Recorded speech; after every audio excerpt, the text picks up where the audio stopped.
Cooney. 97.5 The Fanatic and 97.5thefanatic.com. Good morning, Delaware Valley and beyond. Welcome to Middays with Bob Cooney. So glad to have you here. Really nice Wednesday out there so far. Hump day. Some people's start to the weekend, which I absolutely love.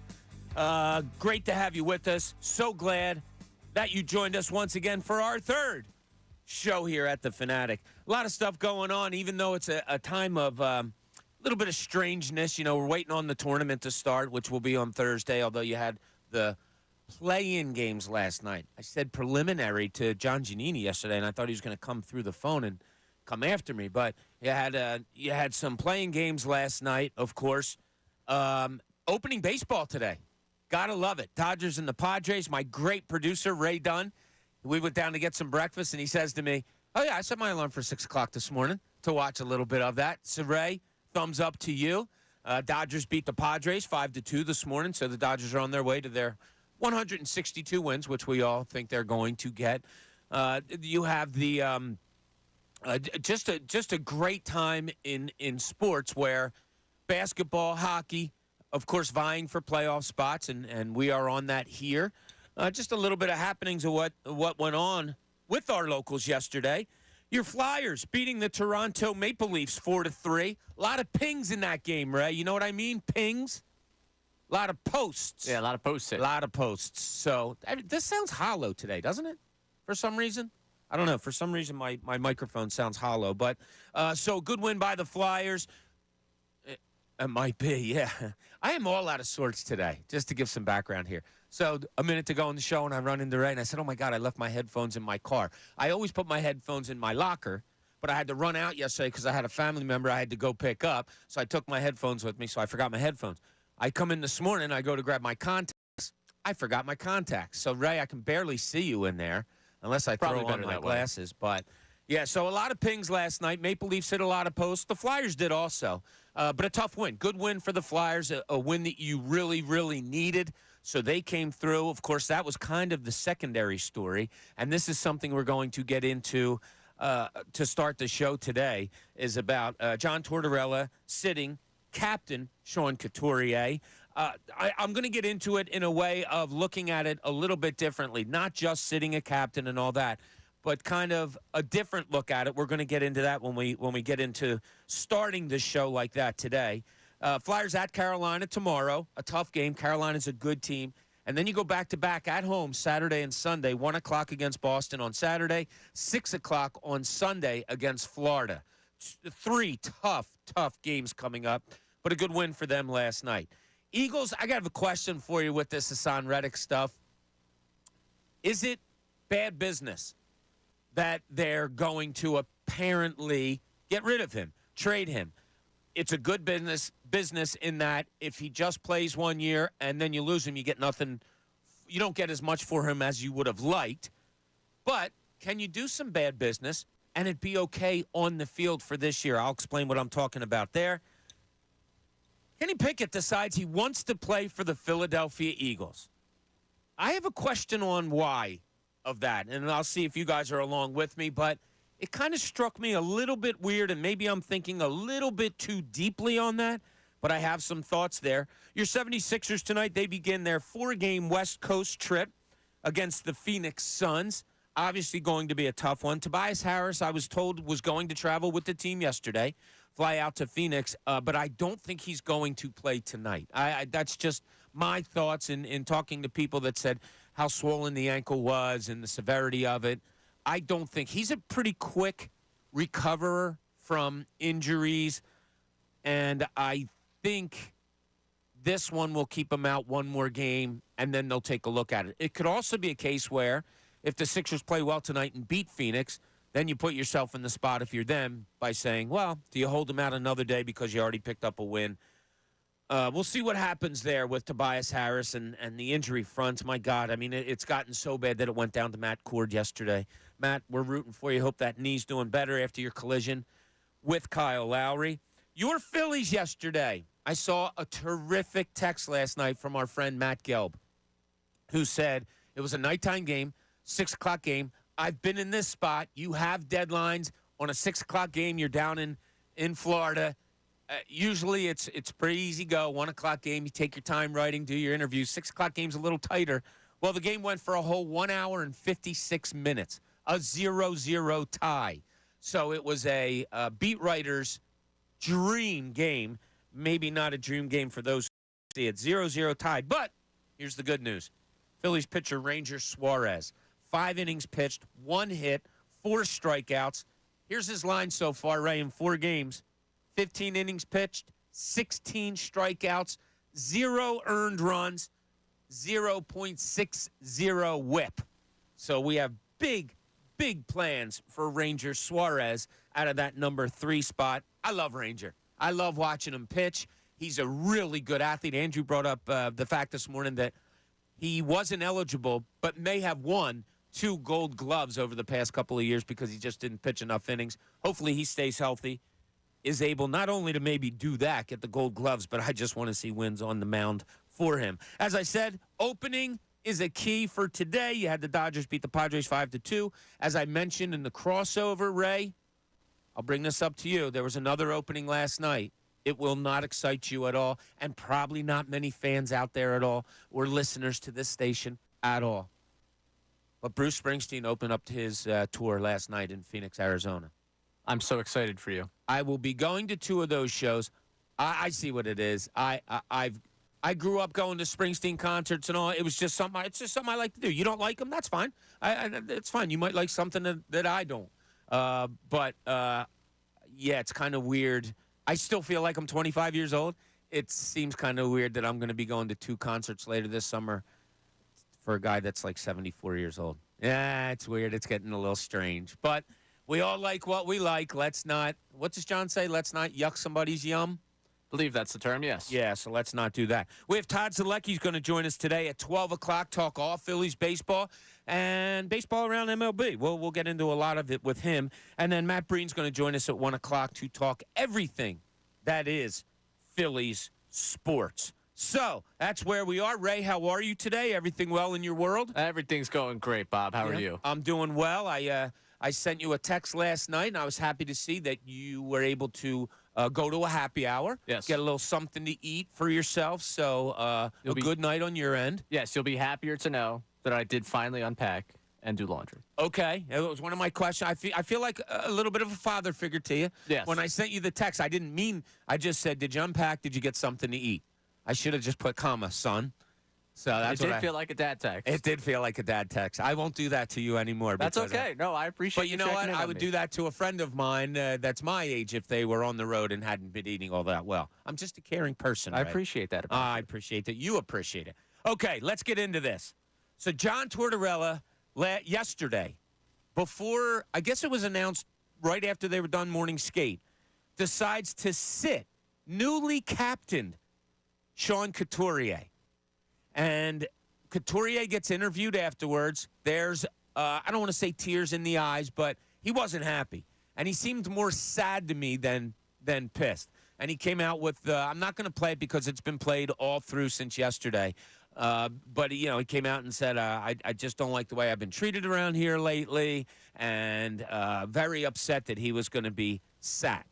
That was John Tortorella's decision. John Tortorella is I've said this since the beginning of this season. He intrigues me. Now, when someone intrigues you, and it's funny because let's not mince words here. I said he intrigues me. I walked out of here one time after I said that on the morning show, and I had somebody pull me aside and go, "How do you like John Tortorella?" I said, "No, you didn't hear me. I said he intrigues me. I don't know him well enough to like him or dislike him. I just don't. I've met him a few times. We've had an interview a couple of times, 3 times maybe. So I don't know him well enough. This is just my book. I don't know. If I don't know somebody well enough, I can't like them or dislike them. That's a personal thing. I find him intriguing. Now, what he did last night was, in my eyes, he kind of put himself in front of the team. He sat the captain and then didn't want to talk about it. Okay, another reason why it intrigues me. If you were, and I said it to the guys on the crossover, if you truly believe in something that you're doing, and I think he does, why wouldn't you talk about it? Now, maybe he's protecting that player. Maybe there's something more to it. Maybe the real reason why he's sitting him is something that he doesn't care to share. My question to him is, you said you put the 20 best players out there in order to win you a hockey game. Sean Couturier, even though he's not playing up to Sean Couturier level, or maybe not even close, would have been my question if he would have answered questions about Sean Couturier, but he said he wasn't, and we're going to play that in a minute. Is he not better than the 4 centers that you put out there? Is he not better than all the forwards you have out there? If he's one of your best 20, even when he's not playing well, is it not incumbent upon the coach to put him in that lineup to try to win games when you're trying to make a playoff push? So that's kind of the question I want to put out here today. It's more of a psychological look than it is an X's and O's look.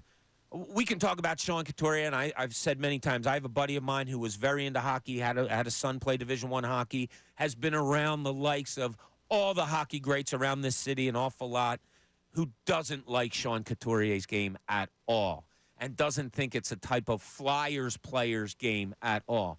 When he was named captain, I had some of that in my mind of what my buddy talks about, that he's not a Flyer type, he doesn't hit, all of that. I would have gone, and I said it to Haley the day it was announced, I would have liked to have seen Konechny named captain of the Flyers because I thought he resonated a little bit better with the fans. Now, John Tortorella probably doesn't give a rat's ass if his player resonates with the fans. He wants a player that resonates with his teammates. Maybe Sean Couturier does that way better than any of us know. Leadership in a locker room for hockey, for some reason, is really, really important. I have talked endlessly about my thoughts of leadership being overrated. If you're talking, here's my thing on leadership. If you're a leader, great. I think that comes about naturally, that people look at you and say, wow, I want to do it like he does it. If you if you tell someone they have to be a leader, nope, forget it. If you're a captain, you need to act like this. No, if you haven't acted like that before at the professional level, I don't expect people to do that. Also, alpha dogs in the professional level are in abundance. They are everywhere. Every person just about in every professional sport has always been the best at the game in the levels where they grew up. They were the best as a kid. They were the best in high school. They might have been the best in college, but they were always there. Now they're going to go to the professional level, and you're going to tell them that they need to follow a leader. I think following a leader comes within you. I appreciate a quiet athlete who goes out and does his business by putting his head down and playing his ass off. I don't need anybody screaming and shouting and telling me how to play and all that. That's just me. And you can only anoint somebody a leader in your mind. So the anointing of here is a leader has always been overrated to me. But in this case, John Tortorella decides to sit Captain Sean Couturier. Are you okay with that? Now, look, hockey's not number one in this city as far as sports talk. We all know that. I'm not carrying it to the hockey level. I'm carrying it to a coaching level, to the thinking of a John Tortorella. You have a coach here in John Tortorella that decided to make this bold move, bold move, sit one of your better players, although he's not playing well right now, in a time where the rest of the team is looking to get into the playoffs. Did he make a mistake on this? Did he do this at the wrong time? Are you okay with it? As a coach, are you okay with sitting a captain that you deem not playing as well as he should? I'll take it to the other end now. In Nick Sirianni, he has now been labeled as the, hey, what is it that you do around here, coach? That a guy that the coordinators seem to have their hands on everything. You came out and said, oh, what do you want me to do? Go to a couple defensive meetings? Kind of a coach that you say, what do you do around here? As we labeled on the morning show for a lot of weeks. What's the better coach to you?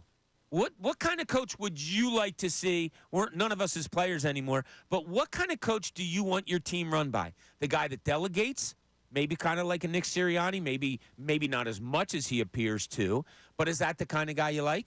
Or Do you like this kind of bold strategy?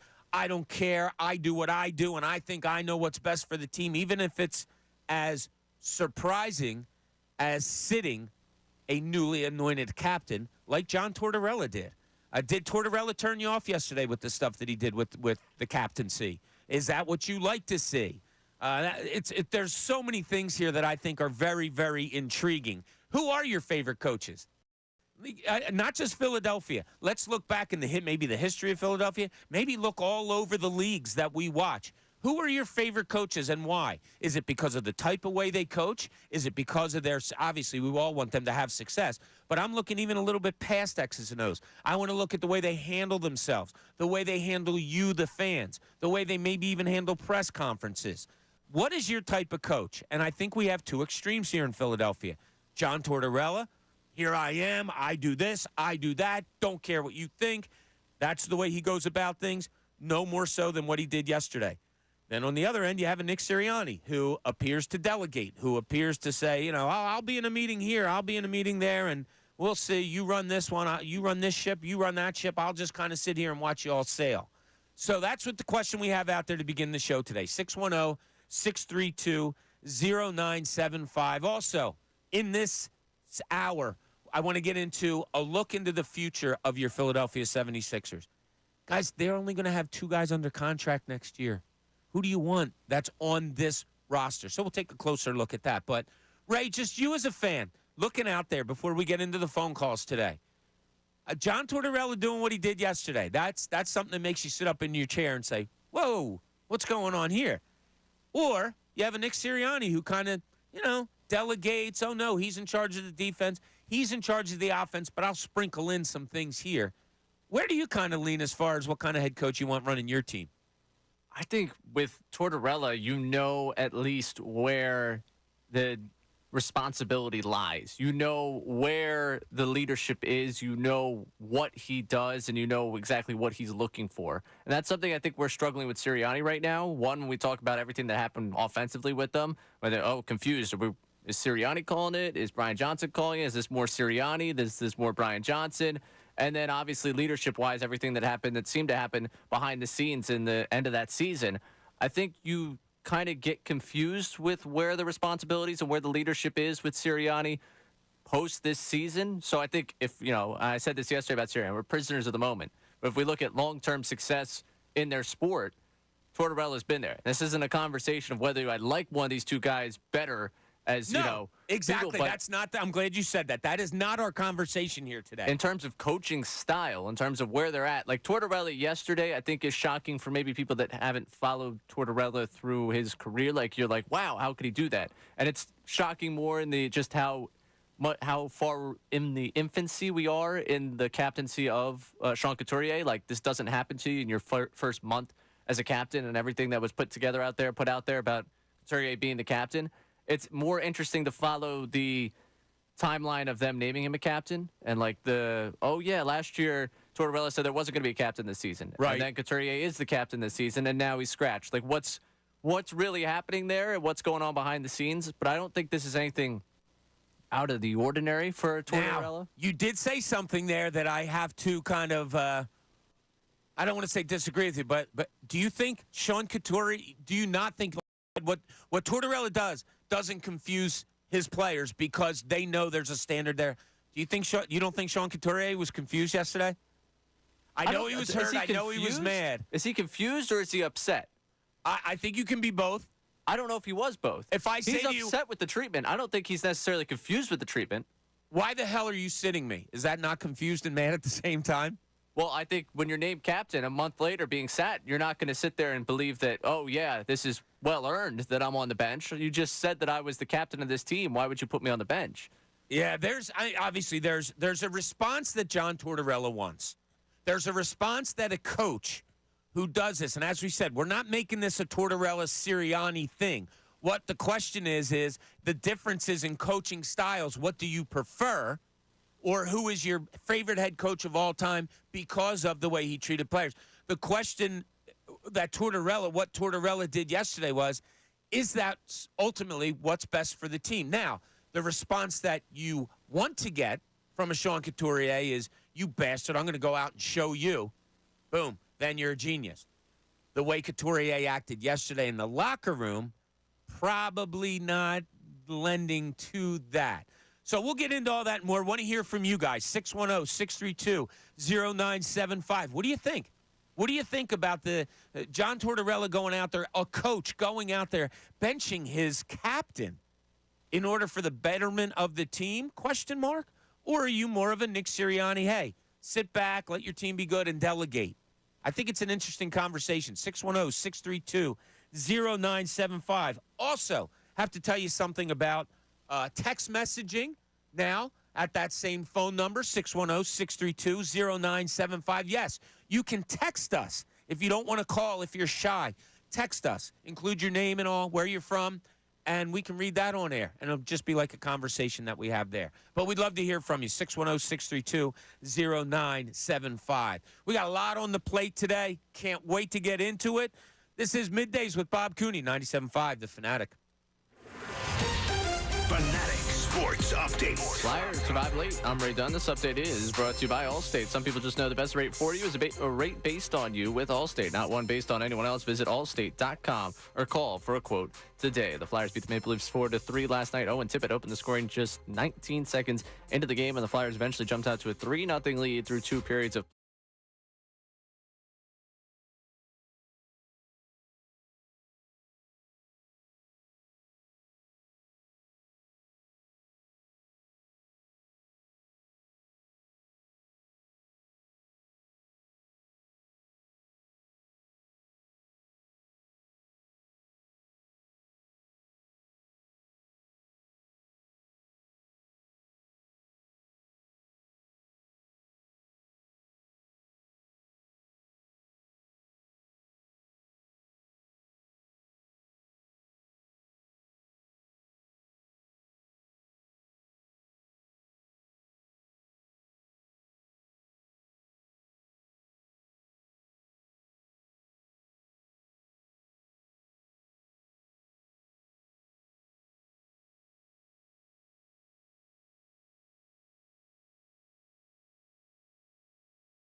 favorite part of, and especially tomorrow, Thursday and Friday, the NCAA tournament starts. Can't wait for that. Be able to have the TV on here in the studio because I'm in here all by myself. Nobody will know. Nobody can tell on me. So that'll be good. We're getting some fix-ups in our studio today. Looks really nice around here, doesn't it, Ray? It does. They're sprucing the place up. Are they doing it right now outside of the studio? They were coming in here, and the guy's like, sorry, I'll be out of your way in a couple minutes. And I was like, no problem, but we start in like 30 seconds. He was like, oh, man, let me get out.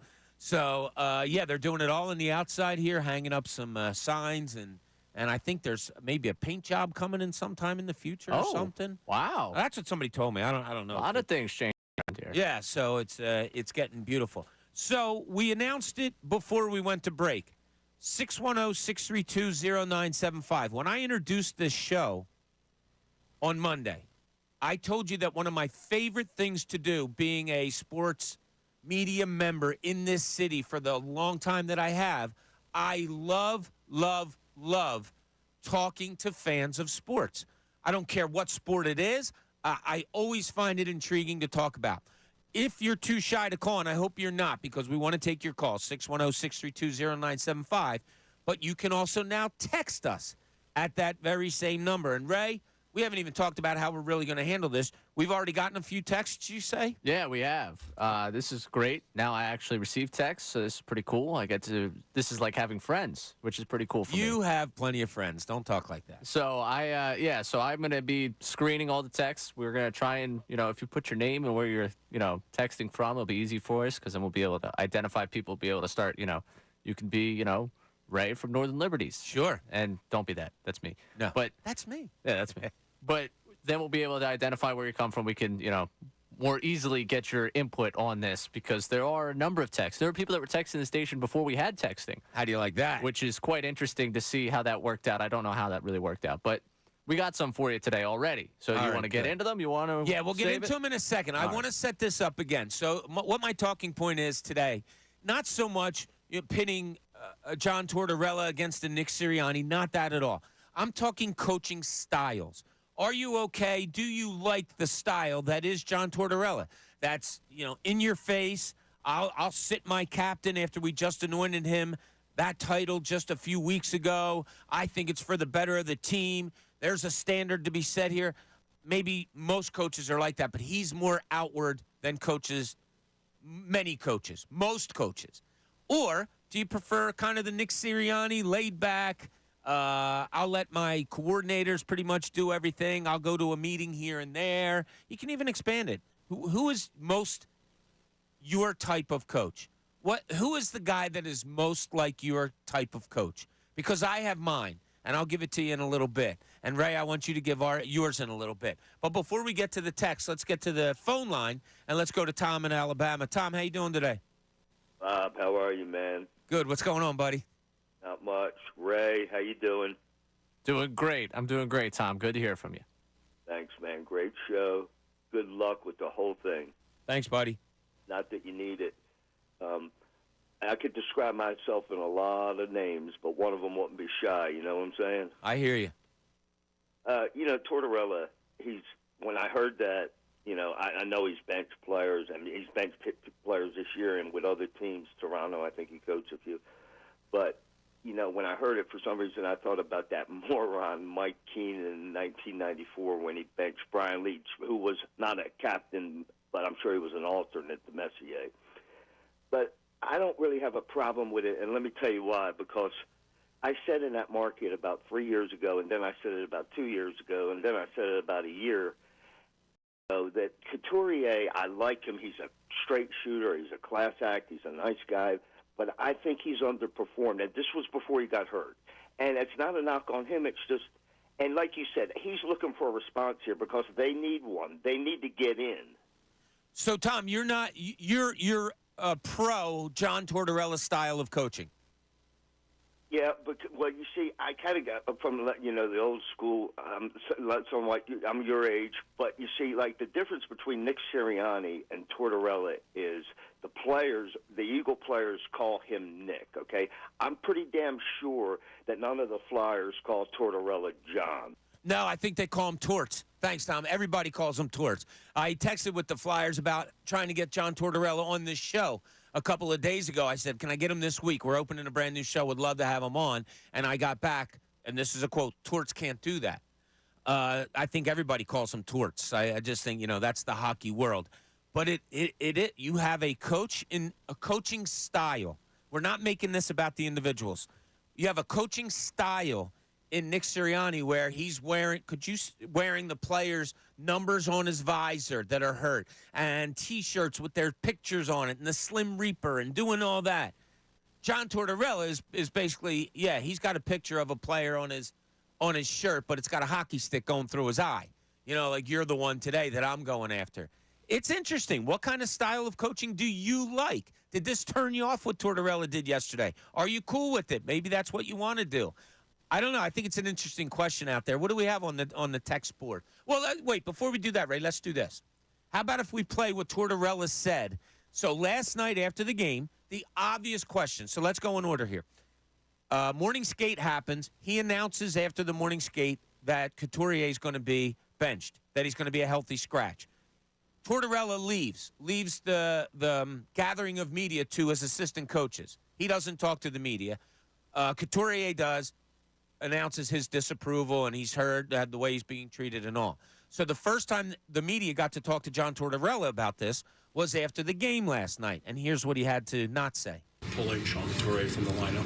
What were you looking for from the team by making that? As I told you, I'm putting the players out on the ice to win a particular game, and these were the 20 that we decided to go with. He seemed a little, I'm not talking on Sean. I'm not debating with you. I'm not conversing with you. It's between Sean and I.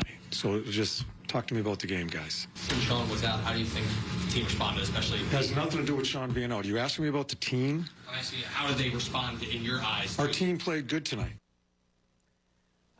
What is that? How does that leave you feeling? I like I said, he intrigues me. He intrigues me. Whether I agree with this or disagree with this, I'm kind of still debating with myself. As a journalist, former journalist, I would appreciate an answer. If he talked it through with Couturier and all that, and you say that's between the two of us, it's not between him and I, it's between him and me. But anyway, if that's the way you want to go, okay, it sucks as a journalist that I don't get the full story, but if you're handling your players the way he said he did, okay, you got to go with that. I not answering questions on it at all. Does it make you feel like there's more to this than Couturier not playing well? Can you possibly tell me that there's 20 players that would help this team more last night than even a slumping Sean Couturier? Like that was your coaching decision. Do you agree with it? And look, I'm not, for those of you that aren't Flyers fans, I'm talking more about a coaching decision like this. I'm talking more about one of your star players is slumping. Do you agree with sitting him and trying to sell to us? You're not going to tell me that Delorier going out and playing 6 minutes last night was better than your captain going out and playing 18 minutes of subpar, his type of play. So what do you agree with here? I just don't know. All right, let's hit the text messages. What do they have to say here, Ray? Following up that one, Trevor wanted to know, is in your position as former beat writer and journalist, what would you prefer as a coach for just your job? The Sirianni 20 minutes of let's just tell you stories about Mount Union, or Tortorella with the 2 seconds of let me tell you I'm not telling you anything? In a heartbeat, Tortorella. You know why? Because you're always going to get the BS from coaches, any coaches. That includes at times probably John Tortorella. Always, always, always. And if they're going to sit on that all the time, that turns me off. No good. Tortorella is going to give you some really good things at points. You have to know how to turn that screw. You have to know how to play that game with him. And I always looked at that as kind of a challenge. When coaches were mad and wanted to call you out, that made me sit up and say, okay, what can I get out of this more? I got called out in press conferences. I remember Doug Collins called me out in a press conference one time. I asked a question about a player that had like a 4-point performance one night and a 25-point performance the next night. And, he came after, why do you think? And I gave my opinion. Like he asked me, I told him. I might not have been right. That's just what it was. But, no, I'll take the Tortorella type because there's really good chances that you're going to get really good answers if you play those cards right. That's just that's a Nick Sirianni. Is he going to give you? How many times has he really given you stuff? Not much. And no matter how hard you try a question, he's just not going to go there. Tortorella will at times. At times he'll totally ignore it, but he will at times go there. So that's the type of coach I would prefer as a journalist. What's the other one you have? All right, so Father Sean checking in here. Hey, Father Sean, what's up? Yes, first off, he's excited about the new show, wants to let you know about that. But also, he said the best approach is somewhere in between the two of these guys. He feels like Nick is too much of a be my friend and has to jeopardize his role when he has to reprimand or be the tough guy. He thinks he's too much of a friend to the players as compared to the Torts tough guy mentality. Okay. So I teased earlier that I would give mine, and I will give it now. And it's I'm kind of there, the in-between, handling the players. It's like, I want to kind of compare it to like being a father, and it's weird to call Nick Sirianni as players that are about his age, but it's kind of being a father figure type where you have to know when to push buttons, when to kick somebody in the butt. You have to know when to pat on the head, pat on the back, and hear them out. Like there's somewhere in between there. Oh, and by the way, you also have to be really good at the X and O's part, because if you're good at that, there's not much of a future here for you. My favorite with the handling of it all, and I was close to it every once in a while, did a lot of training camps and all of that, was Andy Reid. It was and maybe still is. Now, I'm not as close to him as he's in Kansas City, although I was conversing with someone on his staff, was texting back and forth, who also wished us luck on this new adventure. That's why he texted me. But I saw it at training camp where when things weren't going right, him stopping and laying it on the players. Like, let's go. We're not here just to mess around. We're here to work. Here we go. And he just earned that respect by being him. That's the kind of guy that I like.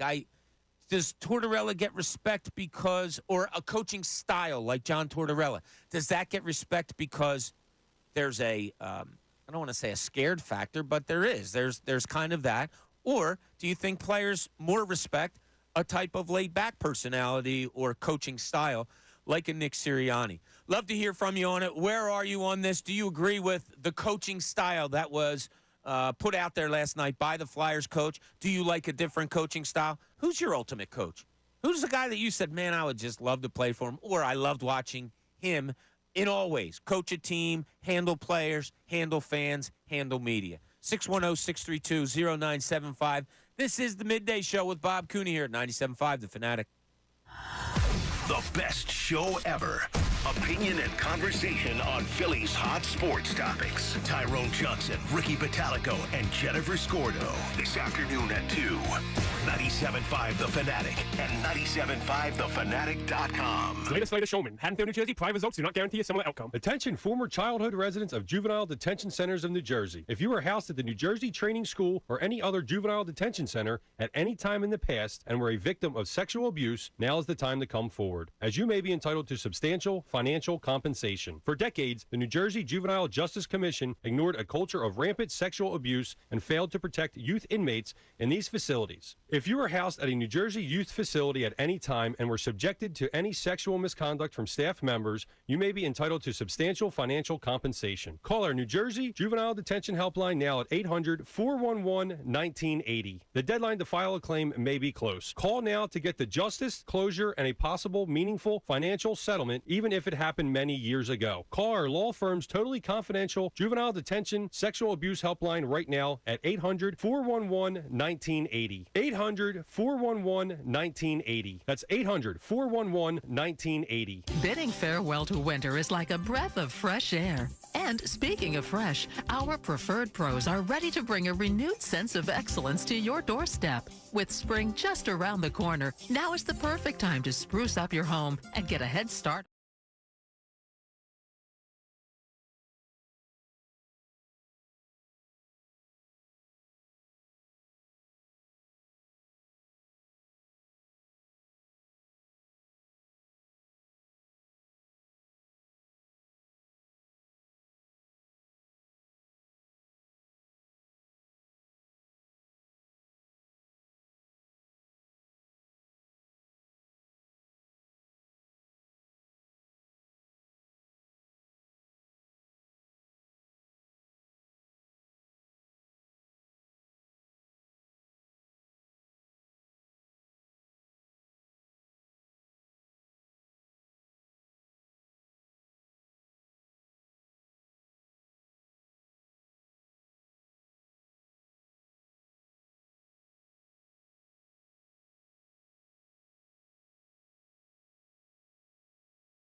Welcome back. Midday shows with Bob Cooney. Ray Dunn producing today. I think it's an interesting topic we got going on here, and we have some pretty cool answers. And I like when you bring up a subject and then you go into the hallways and the people behind the scenes are stirring. So Colin Newby comes after me like, he often does come after people, and he's a huge hockey guy.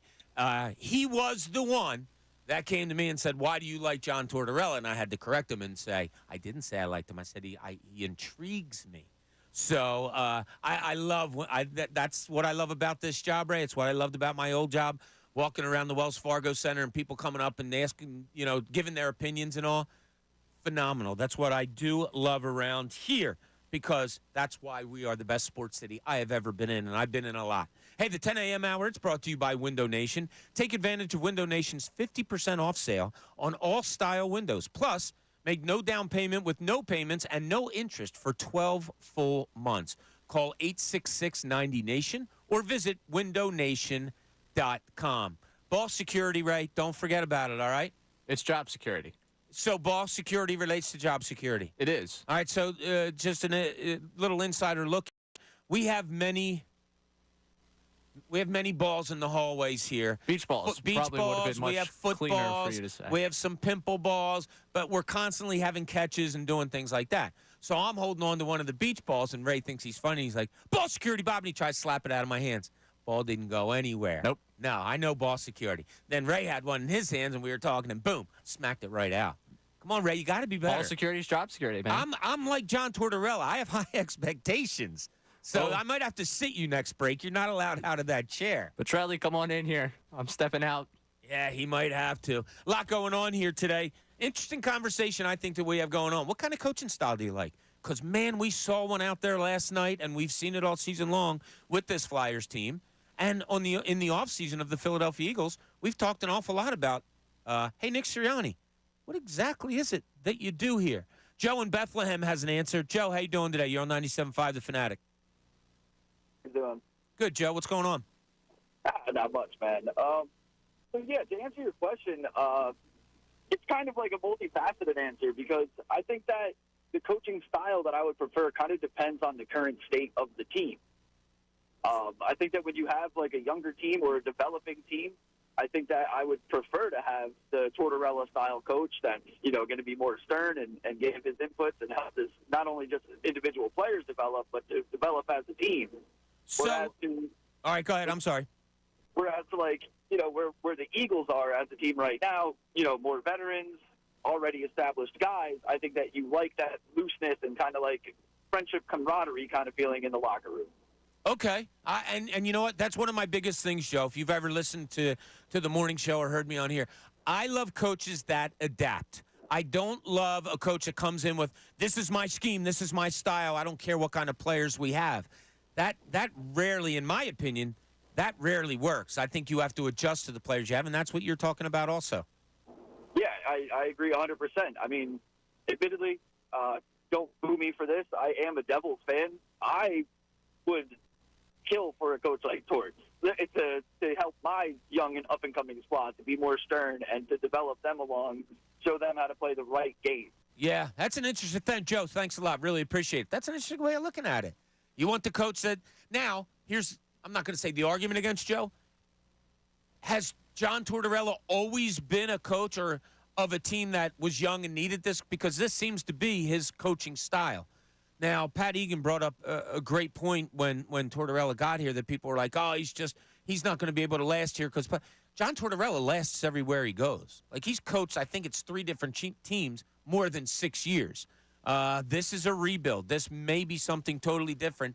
It's what intrigues me. It's what I understand about him that he's trying to go through right now. David in New Haven, Connecticut is checking in. David, how you doing today? Hey, how are you? Good. I'll probably have one of the corniest answers that you're going to get. But, no such thing, buddy.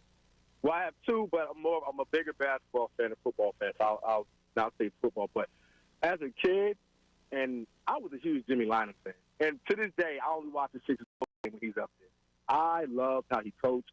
I loved his demeanor. I loved, even as a young person, watching his game plan. I've just he has been my favorite basketball coach ever. Jimmy freaking Lynam. David, I got to tell you, as you probably know if you've heard me at all, he's one of my favorite people on this planet. And I've learned. I didn't realize that. I have learned so much from Jimmy Lynam. I'll give you 2 quick stories. We're on the road in Boston my first year covering the Sixers. Early in the season, we're in Boston. My phone rings. Jimmy Lynam. Hey, what's up, Coach? What do you need? He goes, it's not what I need. Are you all right? I said, what do you mean?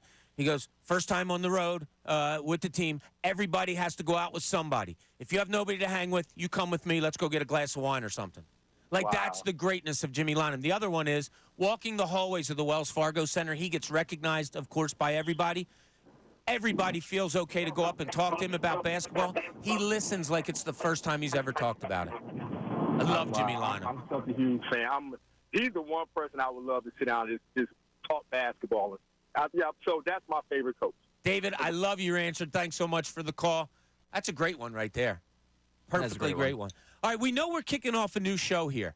We just started on Monday. So I ran it past Ray. Yes, Ray's been on the airways for a whole, 10 minutes. 9.5, actually. Yeah, we're getting close. I've been here a little bit longer, but Ray and I also are getting to know each other. Yeah, we know each other. We passed each other in the hallway, have some good conversations. But I thought today, since it's Wednesday, in the last bit of each hour, we get to ask a question of each other. So maybe we can know each other a little bit better, Ray. Yours career is pretty much just kicking off. I've been around a little bit longer. So I told you my questions are going to be more personal towards you. You're going to ask me questions more about my career. So I'm going to start this off with a personal question to Ray Dunn. Who's your favorite athlete of all time? Ryan Howard. Point Wow. blank. Yes. How about that? Yeah, Ryan Howard, easily. Just when I was coming of age watching sports, baseball was the first love. I think I've mentioned that already in the 3 days we've been together. But I am infatuated with the long ball. The home run is everything for me. So when I was coming of age, Ryan Howard was hitting more of them than anyone else in Major League Baseball. And I enjoyed that. That was, my little dumb brain's like, wow, ball goes really far. That's a lot of fun. I like that. Let's do more of that. So he is easily my favorite athlete of all time. Great answer. That means 2 of the producers I've worked with, in Pat Egan, his favorite athlete is Jimmy Rollins, and yours is Ryan Howard, both from that Phillies era. Yeah. Very interesting. It means a lot to us of that age, even though I know I'm not necessarily, I'd say I'm close enough in age. Yeah, to me you are. You guys are all the same. Yeah, we're all like 15, 16. Yeah, exactly. Yeah. Right. I'll All get right, my what do you got permit for tomorrow. me? For you, the person you covered that intrigued you the most. Ooh. That's a pretty good one. Elton Brand was the most thoughtful person. I don't mean that he was kind. I mean, he really put his thought into answers. So I might have to go with that one. I had Iverson at the end of his career, but that was just kind of like, wow, that's a dude who we all know what Allen Iverson was. So I think it might be Elton Brand. All right. Yeah, it might be Elton Brand for that. So we have an interesting topic on the board here. What kind of coach do you like? Is it the outward, I'll do anything for this team, I don't care, what the players think of a John Tortorella? Or is it more the laid-back kind, like what might be described by a Nick Sirianni? So we have that on the board. Also, I do want to get into this Sixers team. Who do you want back for next year? I'm just looking at this current roster.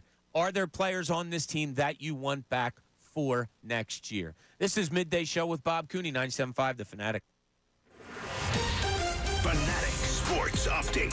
Fast start propels the Flyers. I'm Ray Dunn. This update is brought to you by Allstate. Some people just know the best rate for you is a rate based on you with Allstate, not one based on anyone.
great Wednesday. Every day's a good day, Ray, right? That's what I like about Ray. John and I were talking the other day when we knew it was our last show and saying, the things that we appreciated and all. One of the things that he said, not that it's about me, was that, like, I was a constant. Every day you come in, you know what you're getting, there's no BS or whatever. You remind me of that also. You're the same way. You have a great demeanor. I like seeing you every day. You put a smile on my face, so don't change, Raymond. I will not. I appreciate you saying that. Does anybody ever call you Raymond? Yeah, mostly my mom.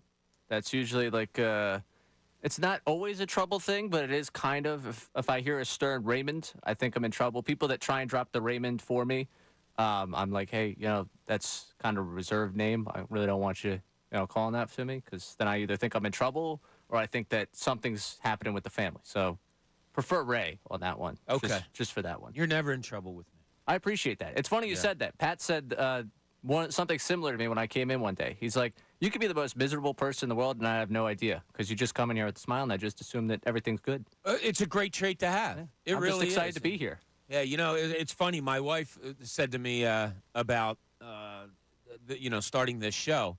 She said, you sound like, pumped up. I love my job. Like, this is not an act. I really do.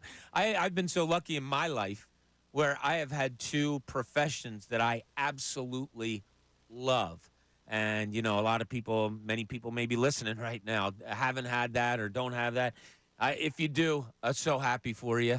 It's just, and if you don't, I commend you greatly. Like, I have so much respect because you still go out there and get it done because you have to support yourself, support your family. So we do what we do, Ray. 11 o'clock hour, it's brought to you by Golden Nugget Jewelers, where Philly gets engaged. Okay, we had the one topic out there so far. What kind of coach do you prefer? John Tortorella put them out there last night by sitting as captain. Do you prefer that? Do you like a coach that's like that? Do you like more of a coach that's, I don't want to say behind the scenes, but maybe is not out there as much with certain things, a la a Nick Sirianni? I said that one of my favorite coaches, the way they acted and continue to act, is Andy Reid. I just think players cherish him.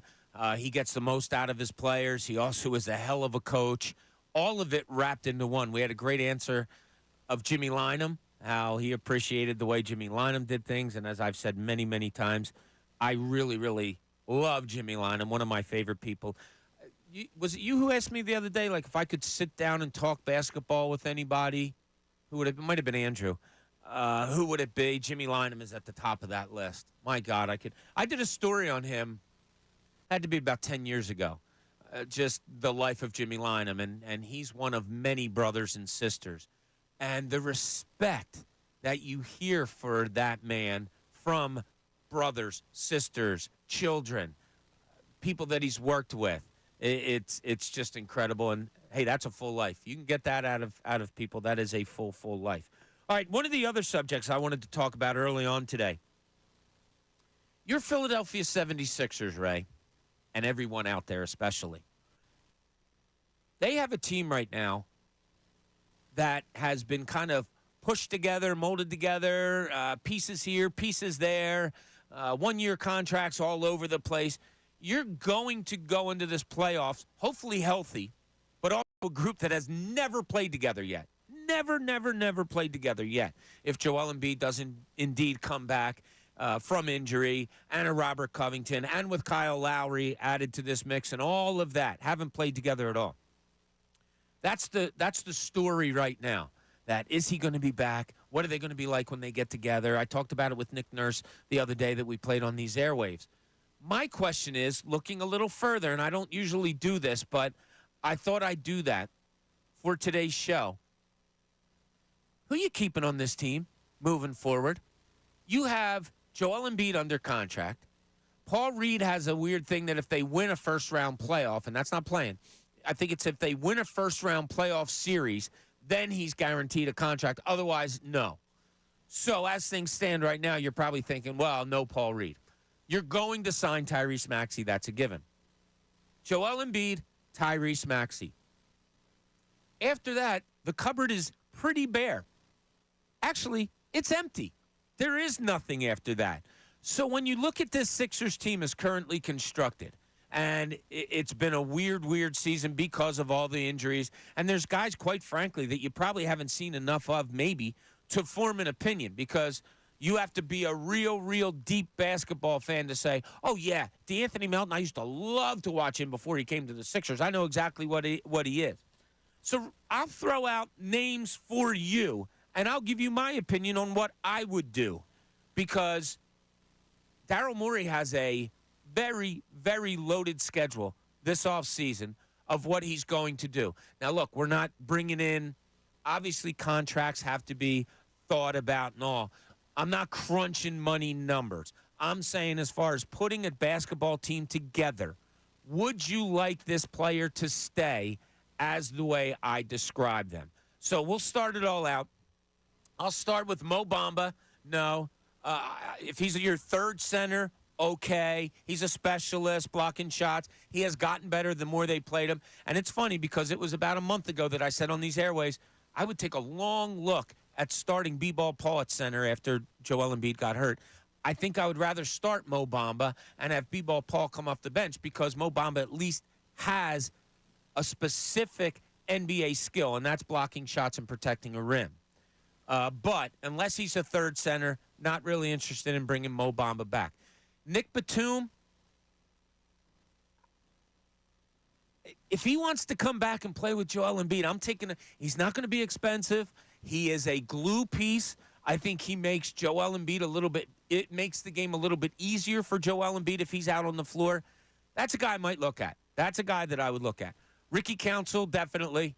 He's very intriguing, does some things, like to see some more of him. If you can get him in the right kind of situation, love it. Robert Covington, thank you, love you, great guy, one of my favorite people that I've ever covered. It's cool to see him back just in a personal thing, because he and I always got along very well. But thanks, Robert. And look, he might be saying it's about a career at 33 years old. Jeff Doughton Jr., if you're putting a team together, I don't think that's a piece that you have to have. Tobias Harris. Now, the 99% of the answers out there are going to be no. No way, kid. All right, forget about the contract. If you can take away a contract and talk about a 17.7 rebound guy who shoots 80% from the line, who for his career has been a pretty decent shooter. Now he's sitting at 31 years old. I know all the answers are no way, no way, no way. If you get a friendly contract for the team, you have to fill out a roster. I'm not going to say definitely yes, definitely no, but that's something I'm studying very hard. I'll put it that way. Buddy Hield, I want to see play with Joel Embiid. I want to see how much better, how much easier his game is if he is on a floor with Joel Embiid, because I think he would benefit greatly. Now, benefiting greatly would usually mean getting open shots, and he's a really good shooter. However, if I'm looking at Buddy Hield and he is getting open shots, and at 31 years old he is not hitting them with Joel Embiid on the floor, that's a guy that I'm taking a long look at of not so sure. Not so sure. Let's go to Kyle Lowry. No, that's a one-year thing. I love what he's given you this year, but I can't count on that for next year. You have to probably go a different way. KJ Martin, okay. 11, 12, 10 guys, something like that. Not bad. The upside, the younger guys, I have that same feeling with pretty much all of them. Okay, take a look a little longer. They're a little bit intriguing. Some of them might not be to you, but okay, intriguing enough. DeAnthony Melton. This is an interesting one. 25 years old. Very, very good perimeter defender. Streaky shooter, can hit threes at times. Yes, I am bringing him back. Ray, I got a scratch in my throat. I am bringing DeAnthony Melton back. Hopefully a team-friendly deal, but I think it's as a perimeter defender, as someone that is streaky. So if that back is something that was just this year that you can guarantee is going to be okay moving forward, I like DeAnthony Melton. I like him as a piece. I would consider that. The next one is, I think, a name that many are going to have different opinions on, and that's Kelly Oubre. I like a wild card dude like that. I do. A guy that Doesn't have to think to go and play basketball. He's probably at his worst if he thinks too much. Go out and play, grab the ball, run up and down the floor. You have open threes, you take them. Take the ball to the rim. I don't care if 3 out of 10 times you get blocked on dunks. I like that you take the ball to the rim. I kind of like the wild cardness of Kelly Oubre, who at 28 is probably still in his prime. Kelly Oubre is a guy that I would have back. Campaign, I think there are many campaigns out there, and he's 29 years old. I think you can get a backup point guard that's similar to that, maybe younger, maybe even draft one. I'm not having to be tied with campaign moving forward. Paul Reed, yeah, I like his energy. I do. I like his energy. I see what everybody else sees. Sometimes some of the plays that he makes just have no rhyme or reason. But he's another guy that just go out there and play. He can give you energy off the bench, whether it's from the 4 or the 5. I don't think he's a backup 5. I don't think he should be getting those 12 to 15 minutes behind a Joel Embiid. I think ultimately if you're going to keep him on a team, he's probably a backup 4. I even mentioned last year that if you're going to grow and develop him, that maybe you start him alongside a Joel Embiid, where he's a hustle guy, goes after rebounds, and Embiid does open up the middle so much that maybe he benefits there. And then Turk Smith, just another guy that I like him. I like the way he shoots. Isn't afraid. I think his first NBA game, the first time he touched the ball, he launched. Another young guy that, okay, he has some maybe some things that you look forward to that you can develop. So, yeah. So that's where I am with the Sixers. What about you? If you want to check in on any of them, 610-632-0975, because if you're going to play GM for the Philadelphia 76ers, if you're going to call yourself Daryl Morey this offseason, there's no better blank canvas that you have to do things than this upcoming season, because there is nobody under contract. Joel Embiid and Tyrese Maxey will be your 2. After that, it's wide open. So I don't want to go around the league and do the, free agency and trades and all that. I just want to kind of talk about this roster, the here and now of it.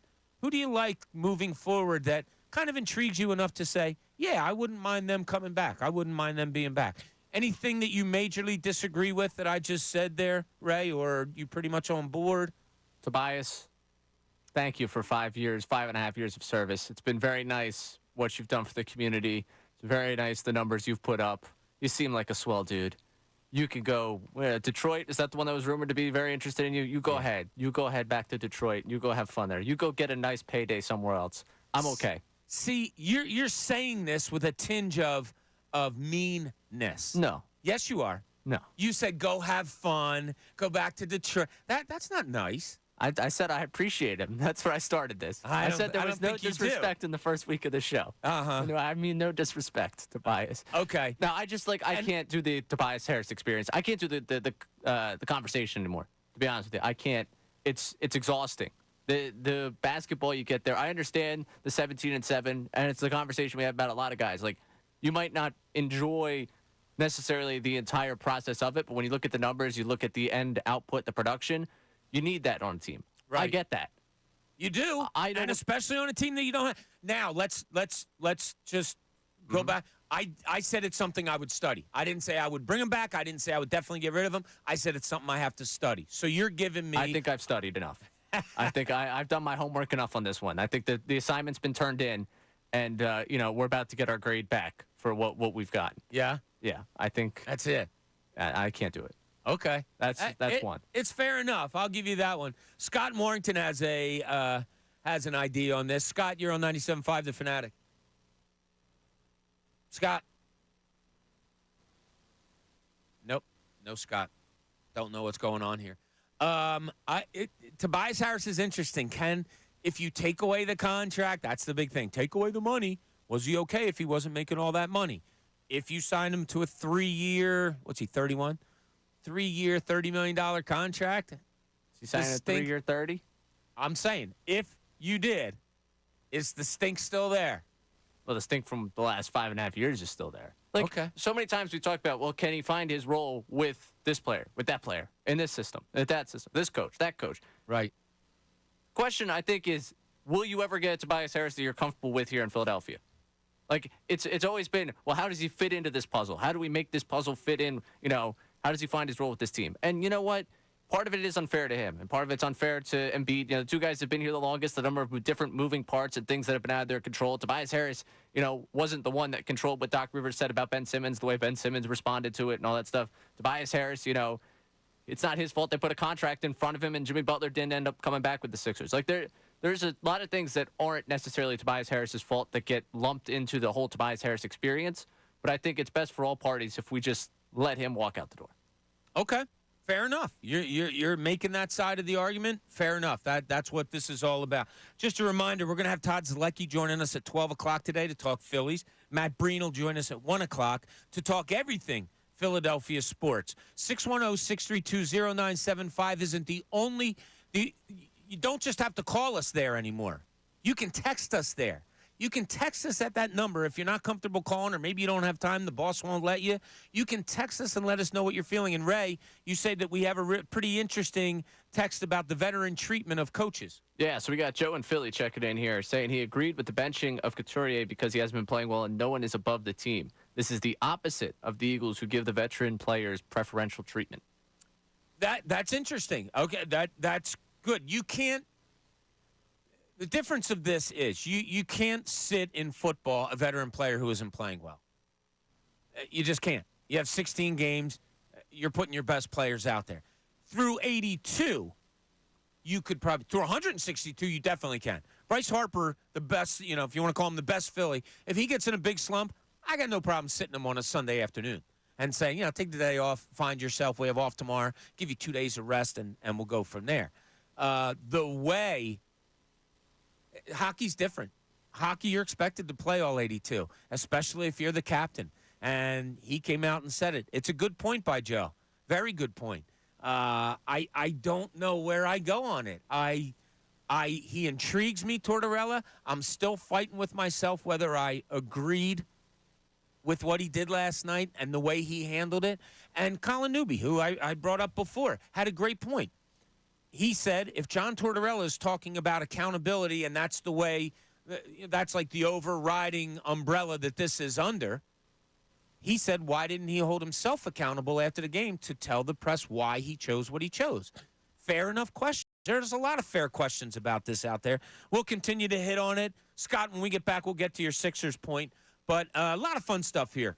Midday shows, Bob Cooney, 97.5 The Fanatic. Fanatic Sports Update. Flyers survive late. I'm Ray Dunn. This update is brought to you by Robert Half. 9 out of 10 hiring managers are having difficulty hiring today. Robert Half is here to help. At Robert Half, they know talent. Visit roberthalf.com today. The Flyers beat the Maple Leafs 4-3 last night. Owen Tippett opened the scoring 19 seconds into the game, and the Flyers eventually jumped out to a 3-0 lead through 2 periods of play. Toronto made their way back into it, made it a 3-2 game before Scott Lawton scored the goal that proved to be the difference in the third period. The win gave the Flyers some breathing room ahead of the Washington Capitals in the standings during a tough stretch of the Flyers' schedule. Now, Flyers head to North Carolina to face the Hurricanes on Thursday night. The Sixers West Coast swing starts tonight. 76ers start their trip in Phoenix with a matchup against the Suns at 10 o'clock. Catch a live call of that game tonight right here on 97.5 The Fanatic. The Inquirer's Keith Pompey joined Bob on the midday show yesterday and gave an injury update on Tobias Harris, who has missed the Sixers' last 2 games. Now, he is going to travel with the team to L.A., Phoenix this trip. If he doesn't return tomorrow night, I expect him to play the following game and once they hit L.A. We'll have updates on that as they come in. As for the Phils, this time next week, they will be in Philadelphia preparing for opening day next Thursday. MLB.com's Todd Zolecki will join the show at noon to talk Phillies. And Matt Breen of the Philadelphia Inquirer will join the show at 1 o'clock to talk all things Philadelphia sports. I'm Ray Dunn. Breaking sports news all day, every day is here. 97.5 The Fanatic and 97.5thefanatic.com. Things are heating up in Philadelphia sports. The Eagles have made significant moves in free agency. The Phillies have named Zach Wheeler as their opening day starter. Anticipation is growing for the possible return of Joel Embiid to the 76ers. And the Flyers are fighting for a playoff berth. It's all here. Philadelphia's sports station for breaking news. 97.5 The Fanatic and 97.5thefanatic.com. Hey, at FanDuel Casino, we know the only thing better than a win is a free win, and that's why they made Reward Machine. It's the daily free-to-play game that gives you a chance to win up to $2,000 in casino bonus. We've already given away over $100 million in free bonuses, and they're just getting started. Every day at 6 p.m., you get 3 chances to spin the Reward Machine reels, and there are 3 ways to win. 1, match any 3 symbols for an instant win.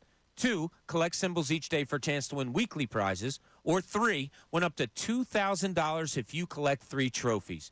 FanDuel has given away over $100 million to hundreds of thousands of people through Reward Machine. So what are you waiting for? Download the FanDuel Casino app by going to FanDuel.com/Bob and start playing Reward Machine today. That's FanDuel.com/Bob. No purchase necessary, 21 plus and present in Pennsylvania. Bonus issued as non-withdrawable casino-only site credit that expires 7 days after receipt.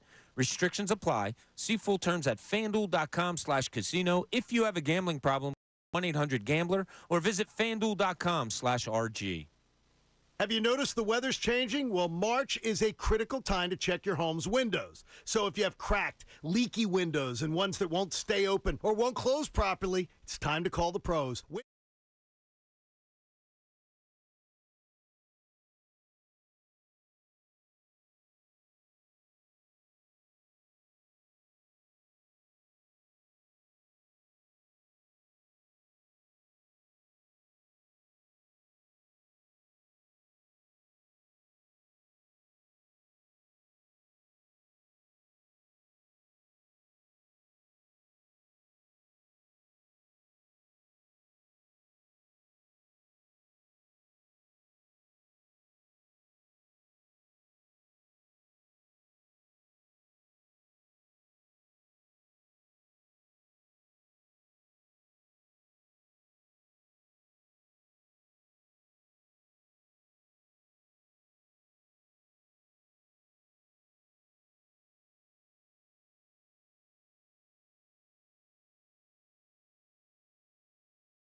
Ray done producing.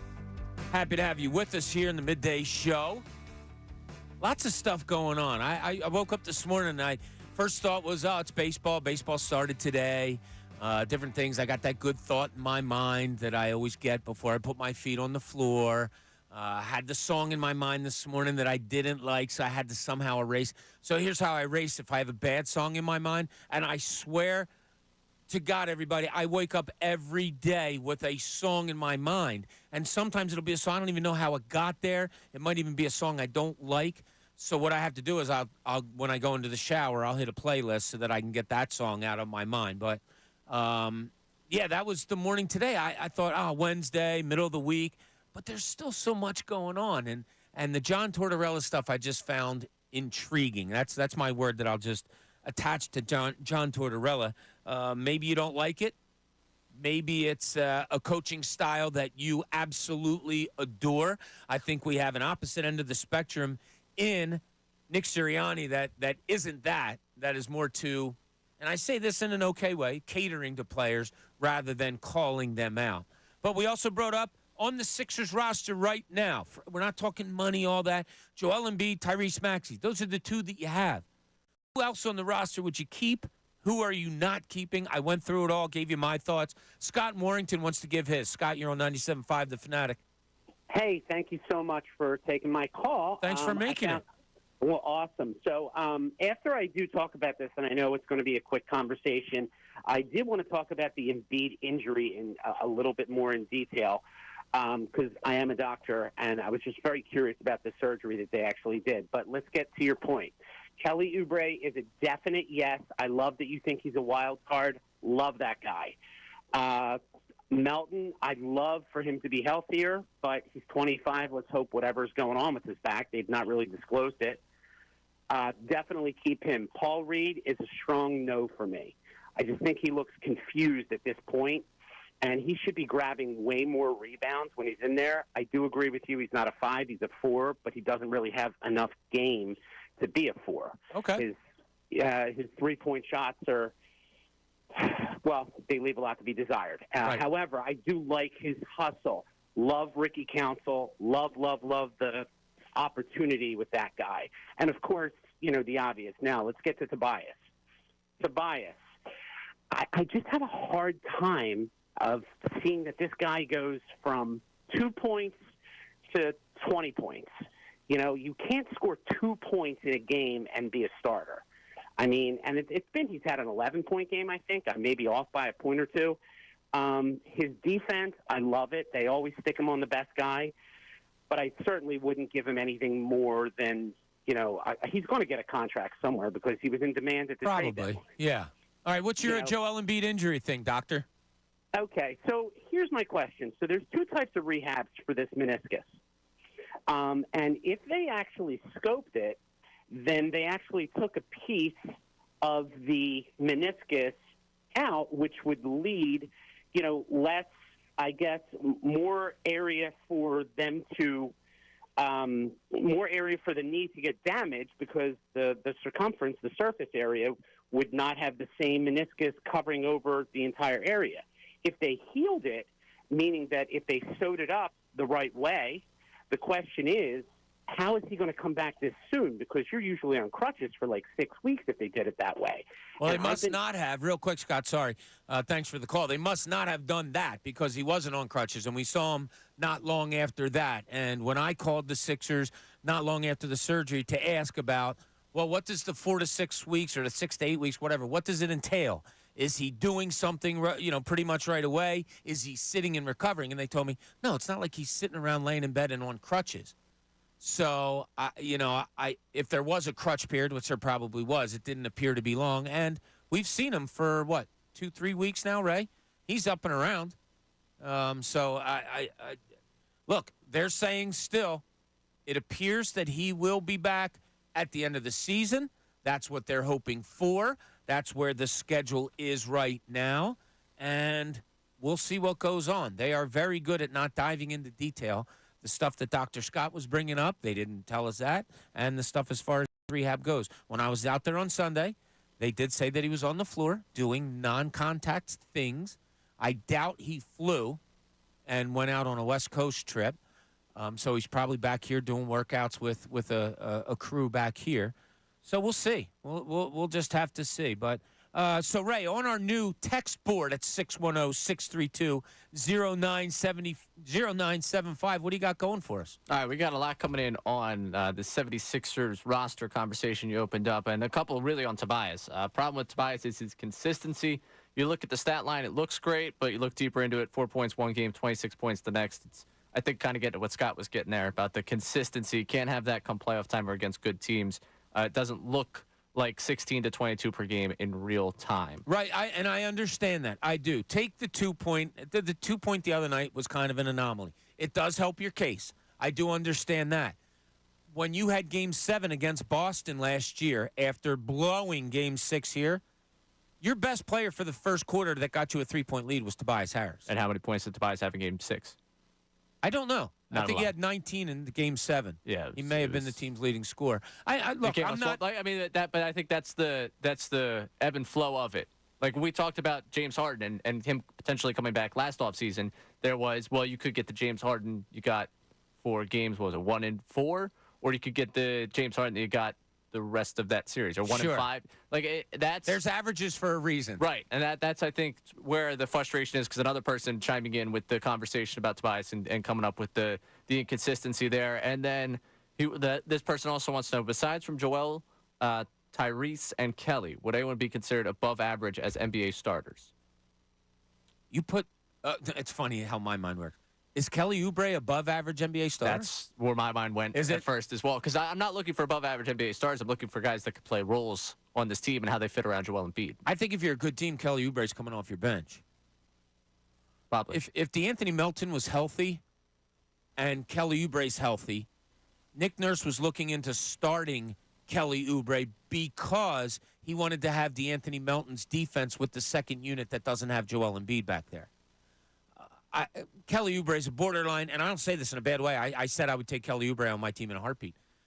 He's borderline starter for a good team in the NBA, but he's a key piece. He plays a role. He plays a role in a rotation. Speaking of roles in a rotation, someone checking in here. Bob, I am bringing back Lowry next year. Need that veteran presence to help teach the younger guys. If this team is healthy, play closer to 15 a game, which would be perfect. Payne on a low veteran deal is a decent backup. Reed, I'd be okay moving on from if they don't advance past the first round. Kyle Lowry, nothing against him. No. Can he accept a role of 12 minutes a night to be a guy in the locker room? Maybe. A guy that if a starter is out, you go 30 minutes? Maybe. Does he want that? Money's going to have to come into play there because Kyle Lowry deserves money. I don't know that he's going to stay on like a, $5-10 million 1-year deal. It's interesting. As a player, I wouldn't mind having him back. But as I said, he's 37. The reason I said no is because if you're building a roster with only 2 guys on it now, I don't know that a 37-year backup point guard is something that I have to attach to it. Absolutely. And I'm loving that this text line is giving people who we don't hear from on the phones an opportunity to chime in, because we got this text. Hi, this is Uncle Frank from Westchester. I am too much of an introvert to call in, so I will text when I have good points for you. So I'm glad that's all. That's all. Well, that's the beginning. I don't want to. If he's going to text the way he calls in, it could be. I could get a novel over the text line here. Yeah, Frank. If you want to finish your thoughts from yesterday, he's still got the Reddit contract to get into. I mean, he started wanting to say something, but he went on for a minute and a half without explaining exactly what he was saying. But we love to hear from you. What the heck? That's the zapper. Oh, that's the zapper. I've never been around the zapper before. I was a virgin to the zapper. Well, was that a Freudian slip? I don't know what you would call that. Hey, guess what? Guess what's back on Wednesday, a week from today? That's right. It's the Knockout Tournament. You can get a chance right now to win a pair of tickets to see the Sixers take on the Clippers on Wednesday, March 27th. That is 1 week from today. And then after the game, you can head to the court and battle your favorite or non-favorite Fanatic hosts in Knockout. Visit 975thefanatic.com for complete details and another chance to win. It's presented by Ferguson HVAC, your Delaware Valley Train Heating and Air Conditioning distributor. Visit Train, that's TRANE.com, to find a dealer near you. That Kyle Lowry, that's interesting. Yeah, if I'm getting a 15-man team together and I'm happy with the team, and Kyle Lowry says, "Yeah, I got a year left in me." I'm not counting on him for anything except off the court stuff. And anything on the court he can give you is great. But like I said, I'm going to stay true to my word. If I'm building a roster, a 38-year-old at that time backup point guard isn't a necessity to me. So I don't know if you feel differently. Might not be a necessity, but I'm not shutting the door on Kyle Lowry if he's standing out front. That's a good way of looking at it. If he's like, hey, I want to be at home. I always want to, it's great to play for the 76ers. Great to be in Philly. I want to be here, and I'll accept whatever role you've got for me. I'm not telling him, hey, man, go call your agent. You got to pick a flight to some other city. I'm more than happy to. When you talk about, hey, you're interested to study the Tobias thing, I'm interested to study the Kyle Lowry potential return. And that's a good question. Is there somebody on this roster that, if presented to you to bring back next year, who's the guy you have to study most on? Because I think we're all sure. I'll take Kelly Oubre back. That's pretty simple. I would take a guy like that back. DeAnthony Melton at 25, if he can get fully healthy, sure. I'll take a guy like that back. I put out there the guy that I would really study. I also have to look to see what he has left. Is Tobias Harris, because I do have to fill out a roster, and this is a guy that'll score you 15 a game, and I'm talking next year. I got to think about it. I really do. Yours is Kyle Lowry. That's very interesting to me. I like that you do that. You're showing me a little something here, Ray. Oh, am I? That's nice. And now the more I think of it, I think that's my second study. All right, let me look. Because if Tobias Harris comes back, that's a major – no matter your like or dislike for him, it's a major piece of your team. He's going to play you 25 to 30 minutes. Kyle Lowry isn't that if you're bringing him back. So your study is different.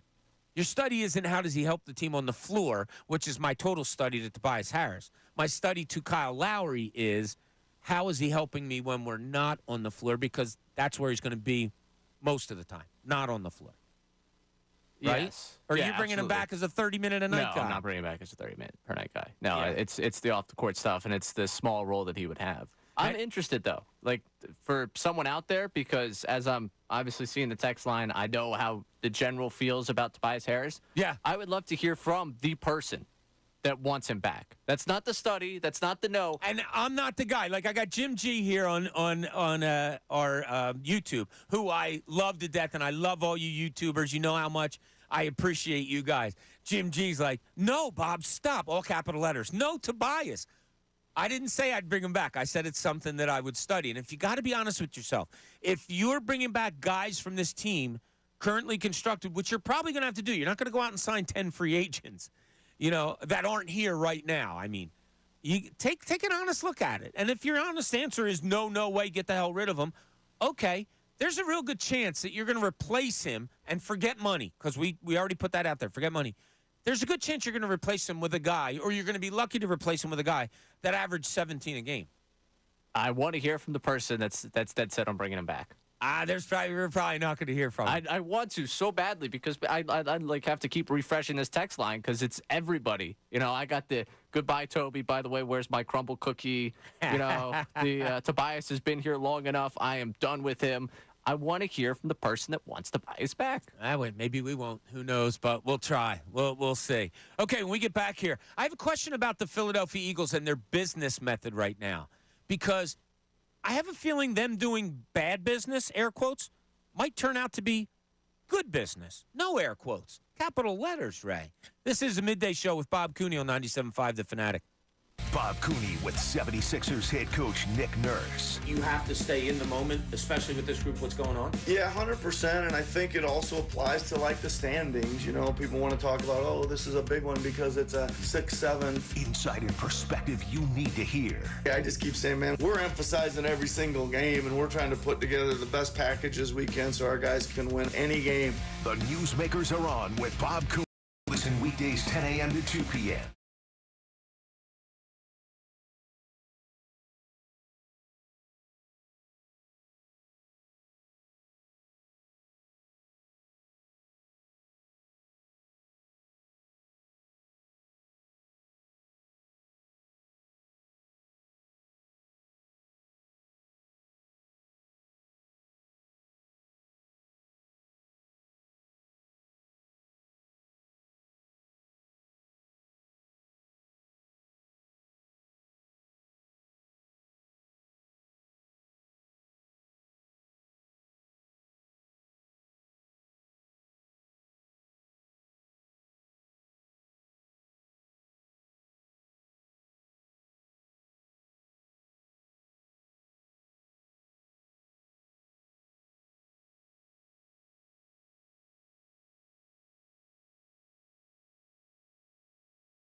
TireRack.com. Welcome back. Middays, Bob Cooney, 97.5 The Fanatic. As they just said, along with Ray Dunn producing here. Ray, I'm going to give you a number. You have to guess what it means. And it has to do with something that I brought up earlier in the show. 29. Caller 29 to the contest line. Oh, we have to do that. All right, I screwed up majorly. No, that's not what it is. Think about that for 1 second. 29, I will come back to you. It is something that I mentioned earlier in the show. It has to do with something I mentioned earlier in the show. I mentioned to you earlier in the show that we do have the Fanatic Knockout Tournament on Wednesday, and you can be a winner for a pair of tickets, but I failed to mention what number caller is going to be the winner. So I will mention it now. If you call 215-263-0975, I will go with caller number 8. Caller number 8 wins a pair of tickets to go next Wednesday, see the Sixers Clippers. Then you get to go down on the court and play knockout, have a whole bunch of fun with all of that stuff. 29, Ray. That was how old you were when you first got a phone that could text. I didn't bring up today about a phone that could text. I didn't bring that up in the show We had today. the text line for the first time. All right, I'll give you a hint. Oh, that's a good point. I'll give you a hint. Okay. It's something about openings. I talked about openers at the beginning of the show. You had the baseball opener today where the Dodgers beat the Padres 5-2. What was the other thing I mentioned that opened last night? The tournament. Was it a 29-point win for Colorado State? Oh, I didn't mention that. Oh, but listen, man, there's a lot of opening going on here. It has to do with music, Ray. Oh, Bruce. Okay, so I just mentioned. You've been to 29 concerts. No, he played 29 songs in his opening concert last night. Have you been to 29 Bruce concerts? My wife and I go back and forth on this. I think we're in the 20s. Okay. Yeah, that's look. I hear people going, "Oh, he sucks. I can't stand him." Okay, cool. That's fine. I don't begrudge you your opinion. It's just something that we like to do, and we have fun with it. And fun's the best thing to have, Ray. I agree. Another life lesson for. I can't just keep giving these out for free. You can't. No, it's like sometimes we'll call people, beat writers and stuff like that, and say, "Hey, can you come on the show?" And some of them might say, "Oh, I can't do that for free." And then we say, "Okay, never mind. See you later." Talk to you. Yeah, we'll talk to you. We'll read your content. Exactly. We'll read you. We don't need to hear from you. You know who we do need to hear from? And we're going to hit the text line because on the break, I went into Ray's studio. The text line is blowing up. Blowing up. So we appreciate it. Apologize. Obviously, we're not going to be able to get to all of them, but that's what Ray's job is. Ray's job is to figure out which are the best ones, and we will get to them. Just a reminder, at the top of the hour, 12 o'clock, Todd Zolecki is going to be joining us. Talk a little bit Phillies, see what's going on with them, see what's going on with Todd. But right now, one of my favorites, Tasty Cake Dom on the line. Dom, what's going on today, buddy? Hey, Bob. The text line's going to blow up because the show's been super interesting every day. Oh, thank you, buddy. I appreciate that. You're knocking it out of the park. I had to call you today, Bob, because this Tobias thing makes me crazy. My argument with one of my best friends is, he comes at me with the max player thing, right, Bob? Right. He's a max player, the 4 point. Bob, as a max player, if you go 6 for 25, have at it. Kill the guy. When a max player goes 2 for 6, 2 for 7, Bob, that's the coach, not the player. That's the coach, not the player. What are we doing to get him going? Yeah, what is he doing to get himself going will be the obvious argument against that, right, Dom? Like, you've watched enough basketball. I don't care what level it is. If you're one of the best players, you're getting shots up. And if you're not, I'm sorry, I think it's more on you than a coach, especially in the NBA. Well, I mean, okay, he looks lost out there for me. Okay. When he has his 25, 30-point games, which he's had, right, Bob? I see the shots that get him going. I see him backing guys down. Right, that little that maybe a 10-foot turnaround. That gets him going, right? He gets 8 points there. Why don't we call that? It's a good question, Dom. There's arguments to be made on both sides, and we found our one guy to defend Tobias Harris. So, Dom, we appreciate it. Hope you're feeling good, buddy. Yep, you too, Bob. All right, take care of yourself. There's your Toby defender. I don't necessarily agree with the way Dom is defending him. I've seen enough, especially pro basketball. If a guy wants to get the ball in his hands and get shots up, he can do it. Is it harder with a Joel Embiid, with a Tyrese Maxey, two guys that are going to average between 20 and 25 shots a game?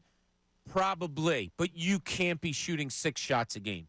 not if you're the third option or even fourth option on a team. That can't happen. And so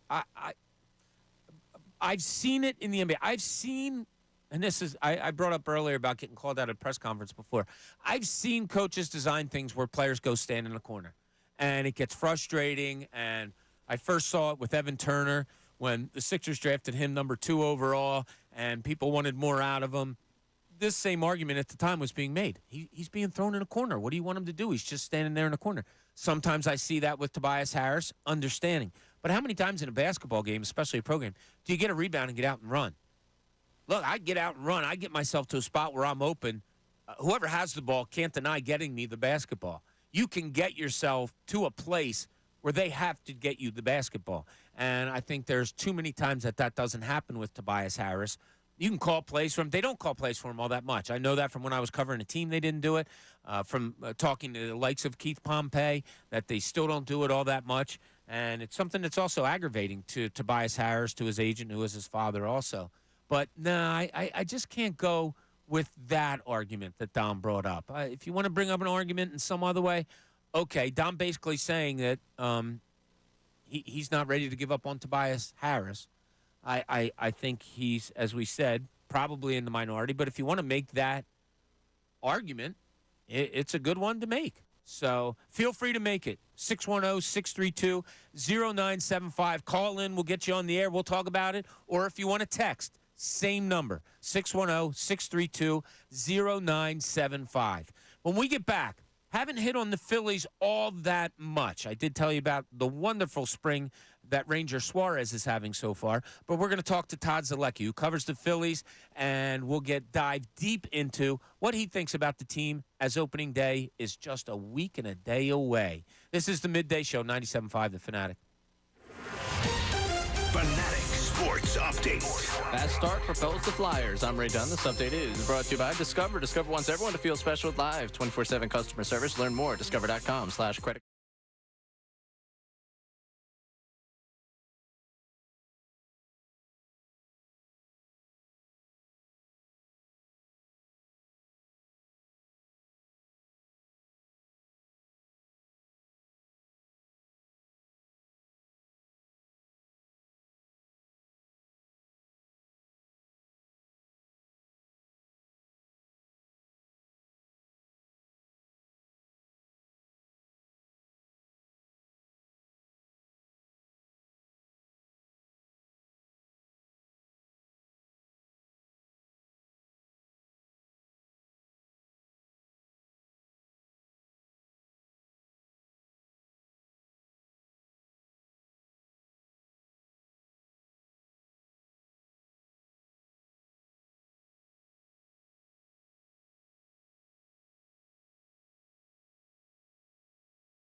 begin the show today talking about the coaching styles, the difference of that we see here in Philadelphia with John Tortorella and the Flyers, and a Nick Sirianni, kind of one guy way out there with the sitting. I mean, right out in front of you, the sitting of his captain last night in Sean Couturier. And I was just doing a little comparison between he and a Nick Sirianni, who kind of is more of a delegator, it would appear to be. Who do you like better?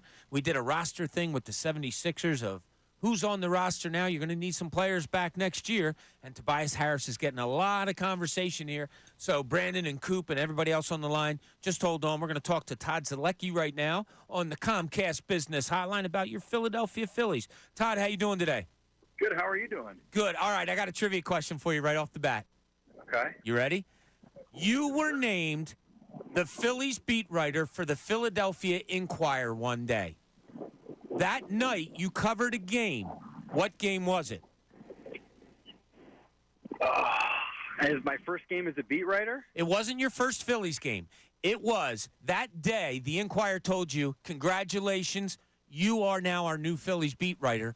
But you and I covered a game that night of a different sport. Oh, my gosh. I would say maybe a Flyers game? How about the Philadelphia Kicks?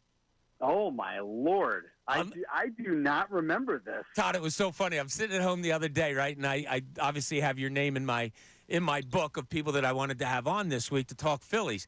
And right away it popped into my mind. I said, oh, yeah, I remember that night. I walked in, you were sitting there, and I congratulated you because I just left the office, the Daily News Inquirer. We were in the same building, obviously. Right. But I walked out, and I said, hey, buddy, congratulations. And you're like, huh? I said, I heard you're the new Phillies beat writer. You're like, yeah, I am.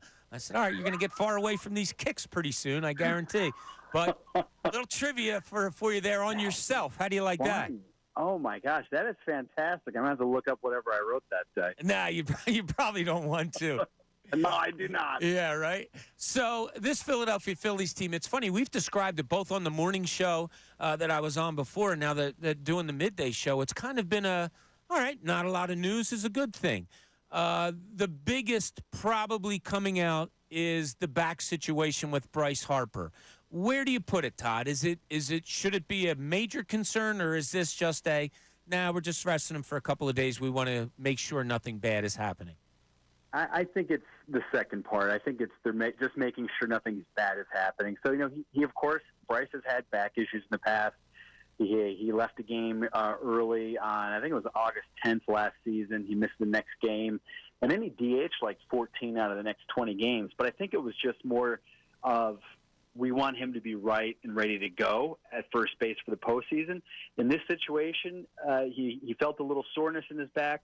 He resumed baseball activities yesterday. I am literally looking at him right now playing catch on the field. It looks like he's going to take BP in a little bit. And when I spoke to him the other day, he did not sound concerned at all, for whatever that is worth. Now, I say that, and athletes all the time, when you talk to about them about injuries, they will say, I'm not worried about it. I feel great. This is not going to be a big deal. Sometimes it's true. Sometimes it's not true. So you always have to view those comments with a skeptical eye. But, again, my eyes right now, my eyes are on him. He is on the field. He has a bat in his hands. He just got done finished playing catch, and so it looks like he's going to be back maybe as early as Friday, whether it's in a Grapefruit League game or over at the minor league complex. Okay, so good news there. It just popped into my head. If they had to go the route, say, to open the season for a couple of games or whatever, with him DHing instead of putting him in the field, who would be the starting first baseman, you think? That's a good question. The immediate thought is Alec Boehm, but that would mean maybe do you have Whit Merrifield play third base? It might make more sense to keep Alec Boehm at third and have Whit Merrifield play some first base. So that would be my guess if it got to that point. One of those two, I would probably stick with Whit Merrifield. He has not played a ton of first base, but he's athletic. He can play left. He's played second. He's played short. He's played third. He can play some first base as well. Now my head's spinning because if you did that, if you had to DH Bryce Harper because of the back, well, now you have to put Kyle Schwarber in left. Then I guess you're putting Marsh over in center. So it's just too much to even talk about. But the center field position is a talking point for me. Is Johan Rojas going to be on this team to begin the season? I think it's going to be very close. In talking to some people here yesterday before they went over to Lakeland, they do like what they have seen from his at bats, and I think if it's not maybe 50%, just over a 50% chance, I would say maybe that he makes this opening day roster. They have seen progress. He is striking out a lot less than he did last season. Again, small sample size. He is chasing fewer pitches out of the zone, which has been a point of emphasis. He has not had the results. Now, they have told him, do not worry about the results. We want you to focus on your process this spring. We want you to focus on your mechanics. We want you to swing and chase fewer pitches out of the strike zone. He is doing all those things. Now, here's where I come down on Johan Rojas. He is, in my opinion, probably the Phillies' best defensive outfielder in a generation. I just talked with Larry Bowa yesterday about Johan Rojas' progress with his bunting and whatnot.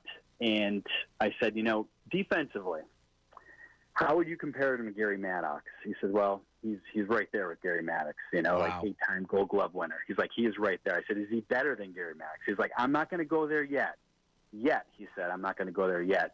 I think he's such a brilliant defender that even if he is hitting 200 all season, or a little bit over 200 all season with a 650 OPS, I think you got to play him every day. He is that good defensively. I think the pitching staff would love to have him in the lineup. And I know a lot of people say, well, that offensive production is terrible. If he's hitting 200, 225, I think that if he's hitting 225, it doesn't matter because the rest of this lineup is so high octane, so powerful that they should not need him to win baseball games with his bat. He should be able to go out there and win baseball games with his glove. Now, for those that don't know, the reason I bring it up is Christopher Pache is out of options, so they can't option him down. If you say they do put Rojas down and say get some more at bats at AAA and we'll come and get you later. Is it as simple as saying Pache's your starting center fielder, or do you move Marsh over? Is Whitfield in left? What do you think they would do in that case, Todd? That's a good question. And now I think what they should do, and I think the way they would lean is you'd move Brandon Marsh over to center field and you get more playing time, give more playing time in left field to Whit Merrifield. That is why they signed Whit Merrifield. They wanted him to provide more depth in the infield and in the outfield. If Johan Rojas isn't ready to go, or if somebody suffers an injury in the infield or the outfield, Christian Pache, he played well last. He is a very, very good defensive center fielder as well. I think he's a tick below Johan Rojas, and he hit okay last year, and he's hit okay this spring. But I always like to point out that his career OPS in 4 big league seasons is .503. So the idea that, boy, you're going to be getting more offense and just good defense with Christian Pache in center field, I don't necessarily buy that because he hasn't proven it over his career. Remember, the Braves gave up on him. Yep. Oakland A's, who are pinching pennies and need any young, talented prospect they can have under team control, they gave up on him last spring. So what does that tell you? There are some holes in his game. So I would go with Marsh in center and Merrifield in left. Me and you both. I am not a Christian Pache guy. I'm just not. I think it's because there's some guys here at the station that are more of a give him a chance, and I'm like, okay, 300, 400, 500 at bats. He's a 178 hitter. You're not losing. If you're going to give Christian Pache a chance, why would you not give the better defensive center fielder a chance than Johan Rojas? I think Johan Rojas has more upside offensively than Christian Pache, and again, he's a better defensive center fielder. So I would make that same argument with Johan Rojas. Exactly. Run him out there in April. If he's hitting 200 or better, I would keep him. Now, obviously, if he's hitting 100 and he's striking out in 50% of his plate appearances, then send him back down. But I don't think his confidence is going to crater or he's not going to be able to recover if he starts out slow in April. I would give him a shot. So Rob Thompson earlier, I guess it was last week, tells Zach Wheeler and lets us all know that Zach Wheeler is going to be the opening day starter. Going against probably nobody. Everybody's saying, you start your number one starter on opening day. But it's kind of un-Rob Thompson-like in that he took it away from Aaron Nola. Like, this is just outsider looking in. So he did the right thing, the logical thing. Why does he not do that with the top of the batting order, specifically Kyle Schwarber? Well, that's a great question, and a couple of reasons. One is, it is important, where a guy's comfortable hitting. Kyle Schwarber is most comfortable hitting leadoff, and Rob Thompson has pointed this out, and I can't remember the exact record off the top of my head, but when Kyle Schwarber has hit leadoff, including the postseason, each of the last 2 years, I think the Phillies have a winning percentage over 600. Yeah, it's like I've done the numbers. It's like 638. It's something crazy. Yeah, they're like 151 and like 99 or something. And then when he is not hitting leadoff, they have like a 440 winning percentage. Right. So Rob keeps going back to, listen, I get it. He can't run. He can't steal bases. He hit under 200 last year, but he gets on base like a leadoff hitter. His on-base percentage is always high because he walks a lot. And for those two reasons, I think that Kyle Schwarber is probably going to be hitting leadoff on opening day. And last season I reached out to some of our analytics people at MLB.com, and I asked them, how much does a lineup really matter? Because this is always a topic of conversation. Who's hitting leadoff of the other? We got to have a couple fast guys. Turner and Stott up 1-2, drop Schwarber down. So I asked them, does it really matter? And basically what I was told is this: moving Schwarber from first to fourth, moving Harper from third to second, moving Stott up a couple spots, moving Turner down a couple spots or up a couple spots, whatever. Over the course of a 162-game season, it might mean the difference between a run or two, depending on how it goes. They said the only way that a lineup would be massively affected by how you line guys up is if you took your three best hitters and you hit them 7, 8, 9.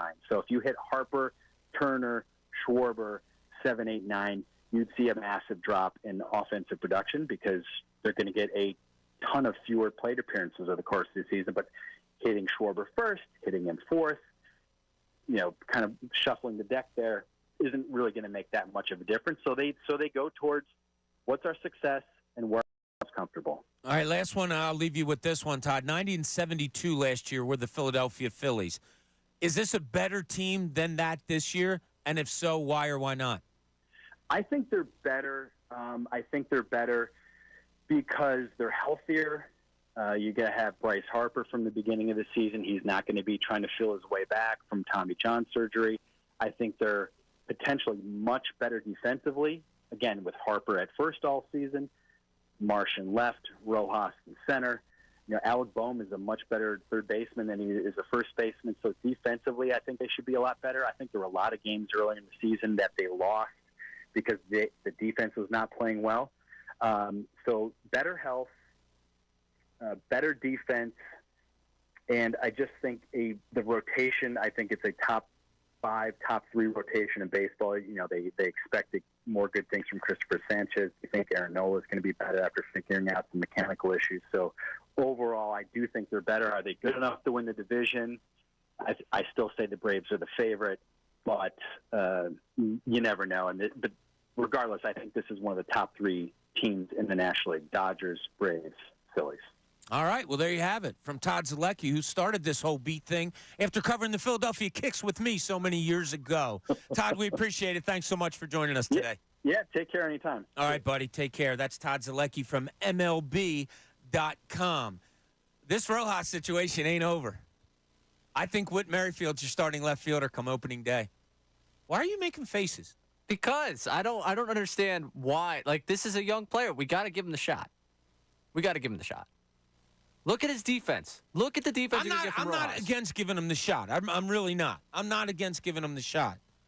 But I don't know. I'm not trotting the guy that hit whatever in the last 2 months of the season because he got overexposed in Toronto out there every single day at age 35, 36 to play left field. Let's keep the guy off his feet. Keep him what he was signed for. I'm kind of with you. I think you start with Rojas. I would cut Christopher Pache, though. I'd let him go. How about Christian Pache? Yeah. I don't know why I said Christopher. I haven't seen him on the team. That's his brother. He's not that good either. Christian Pache, I'm done with. I'm sorry. Is Shane up on the line? You can. Well, it looks like it on my screen. You're talking to him right now. Shane, you're on 97.5 The Fanatic. What's up, buddy? Hi, how you guys doing today? You got some you have some Rojas talk that you want to get into? Oh, yeah, I respect Todd a lot. I like what he said for the most part. But generation, I guess we just forget about 3-time Gold Glover Shane Victorino now.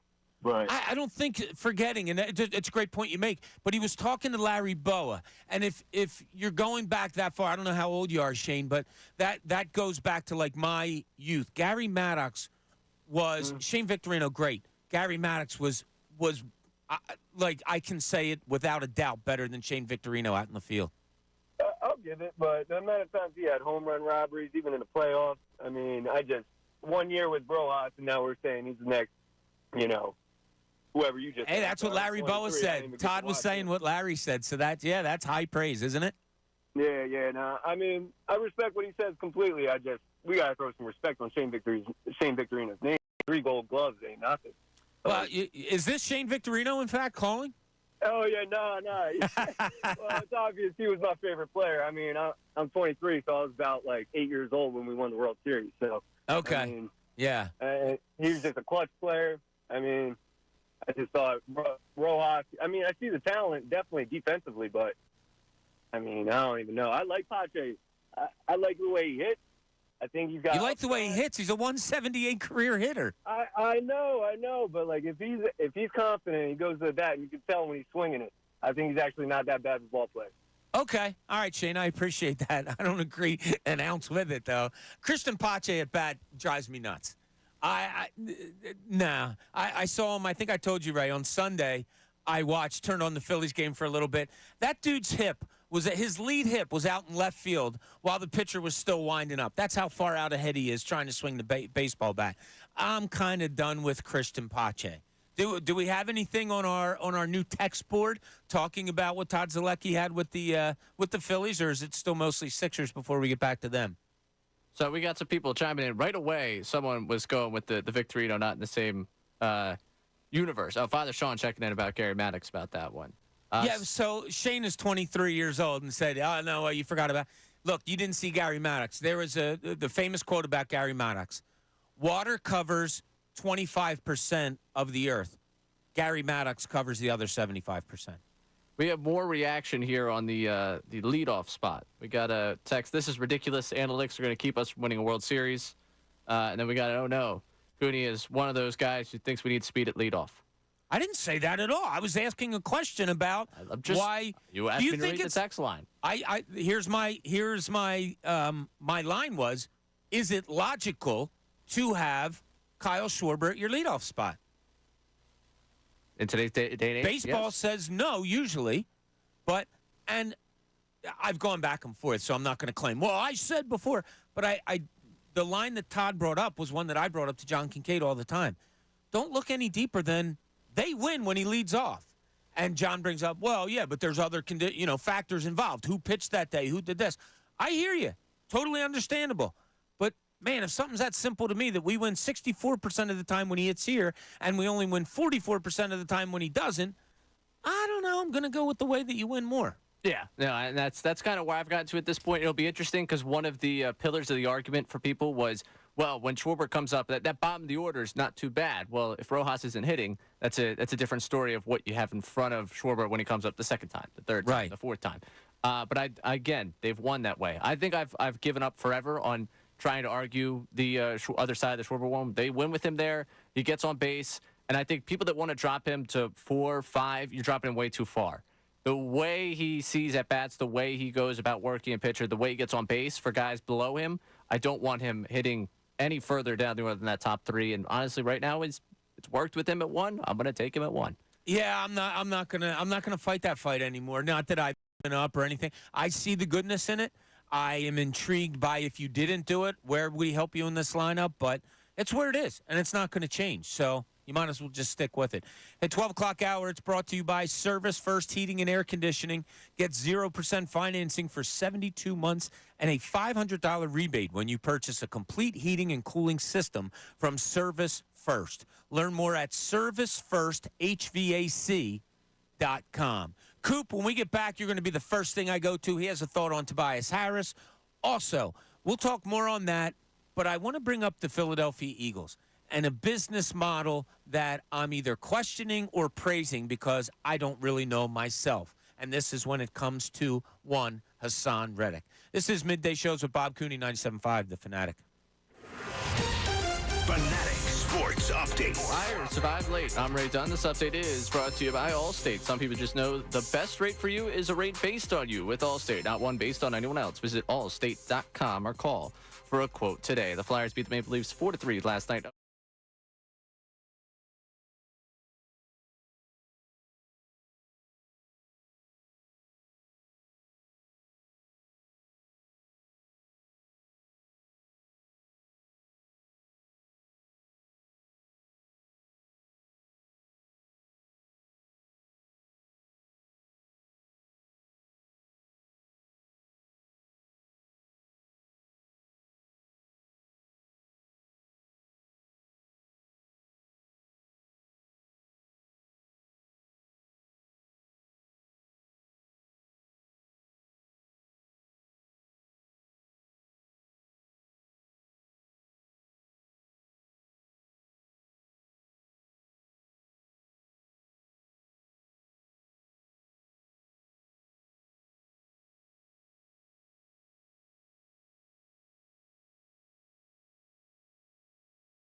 Yeah, welcome back. Love seeing Tyrone popping in here. We always have great conversation.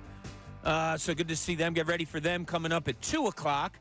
That's right, Tyrone, Ricky, and the beautiful Jen Scordo will be here today also. A lot of good conversation today. I threw it out there to begin the show. Coaching styles.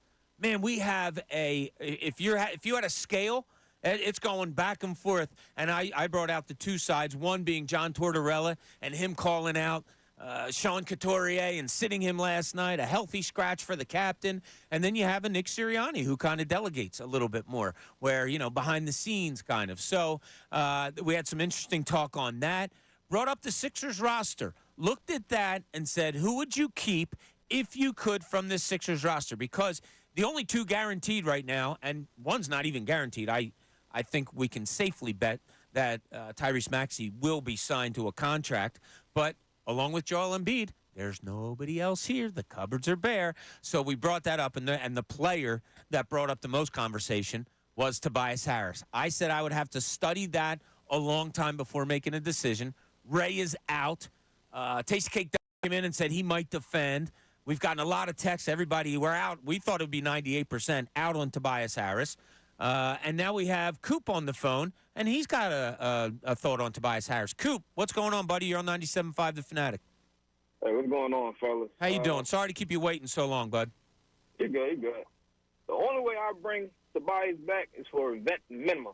Other than that, he has to go. All right, forget the money. Let's do it this way, Coop.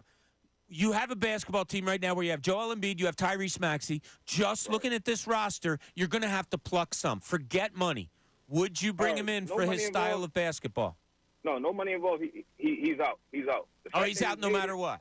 Yeah, the fact that he made it to the end of this contract is insane to me. I think Daryl Morey just rolling dice, because sometimes he do things I'm like, oh, that was brilliant. And other times I'm like, what was he doing? So I think it's all randomized. I don't think there's any logic behind it. All right, so Coop, let me give you names. You tell me stay or go. Just that simple. Kyle Lowry. He could go. Okay, DeAnthony Melton. Stay. Kelly Oubre. Stay. B-Ball Paul. Stay. I'll keep him around for the bench. All right, Mo Bamba. He could stay. He need a nice backup. Buddy Hield. Stay. All right, so you got campaign. He could go. Yeah, you could probably find other campaigns out there, right? Yeah, I'm mad we got rid of Pat Bev for him. Yeah. So there's a lot of guys on this roster now that you would take a look at to bring back next year to go along with Joel Embiid and Tyrese Maxey. Yeah, honestly, I wanted to trade Tobias this year to Portland. Well, it was Detroit that was looking at him also, right? Portland? Yeah, because Portland, they the type of team right now they built where they would take an expiring contract. And we could have got Jeremy Grant, who's Tobias Harris' copy, except he actually has athleticism. And you could put him on defense. You could put him on the best guy on the court. And we have to make it out of the East. I'm not worried about winning the finals. Once you get in the finals, whatever happens, happens. We got to get out the East. Grant was somebody you could put on Tatum. Oh, give him a hard day. Yeah. You can put him on Giannis. Give him a hard day. You can't do that with Tobias. He's flat-footed on defense. He slows the game down on offense. He's trash. You got to go. All right. Have a crumble cookie. Coop, thanks, buddy. Appreciate the call. Coop is not a Tobias Harris fan. Not a little bit. No.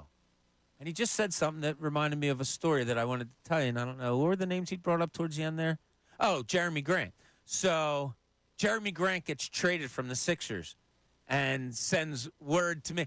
So what I put out was, at the time, the Sixers had a plethora of long, big guys like that. Jeremy Grant was young. There was no spot here for him at the time. There just wasn't. Sixers got, I forget what the God, I wish Pat was here because he knows every trade that ever went down in the history of sports. I don't know I forget what they got for him. I put out a tweet saying Sixers trade Jeremy Grant. The fact that they got, it might have been like Ersan Ilyasova. It was Ersan Ilyasova. And a 2020 first round pick.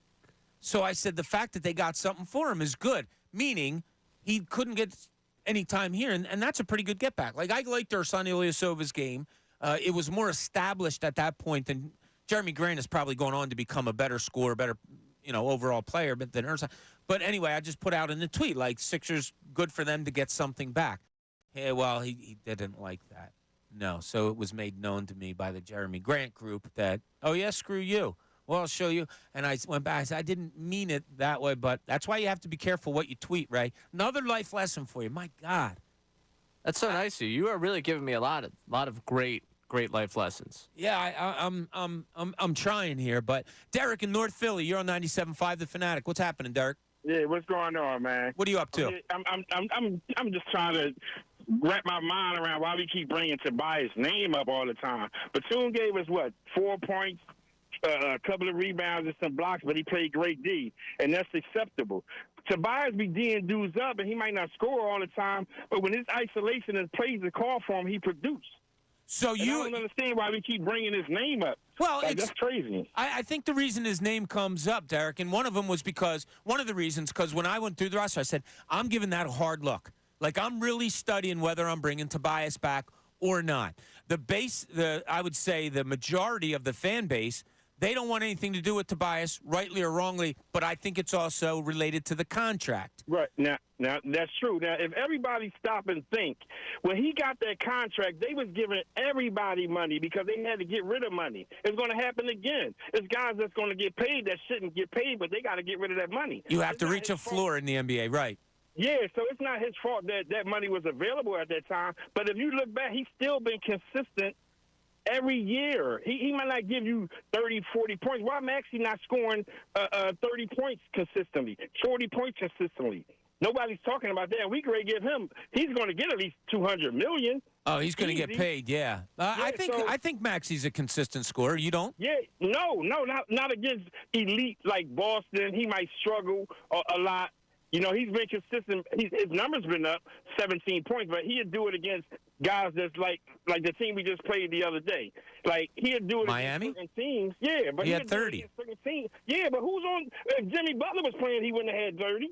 That's what I'm saying. He can't pick and choose when I love him. I wouldn't get rid of him, but we got to start getting on him. When Embiid is down and these other dudes, you got to give me 40. You're expecting from Embiid. And you can't say he's a rookie. I'm tired of hearing that. He's been in the league for a few years, and he's going to get a lot of money.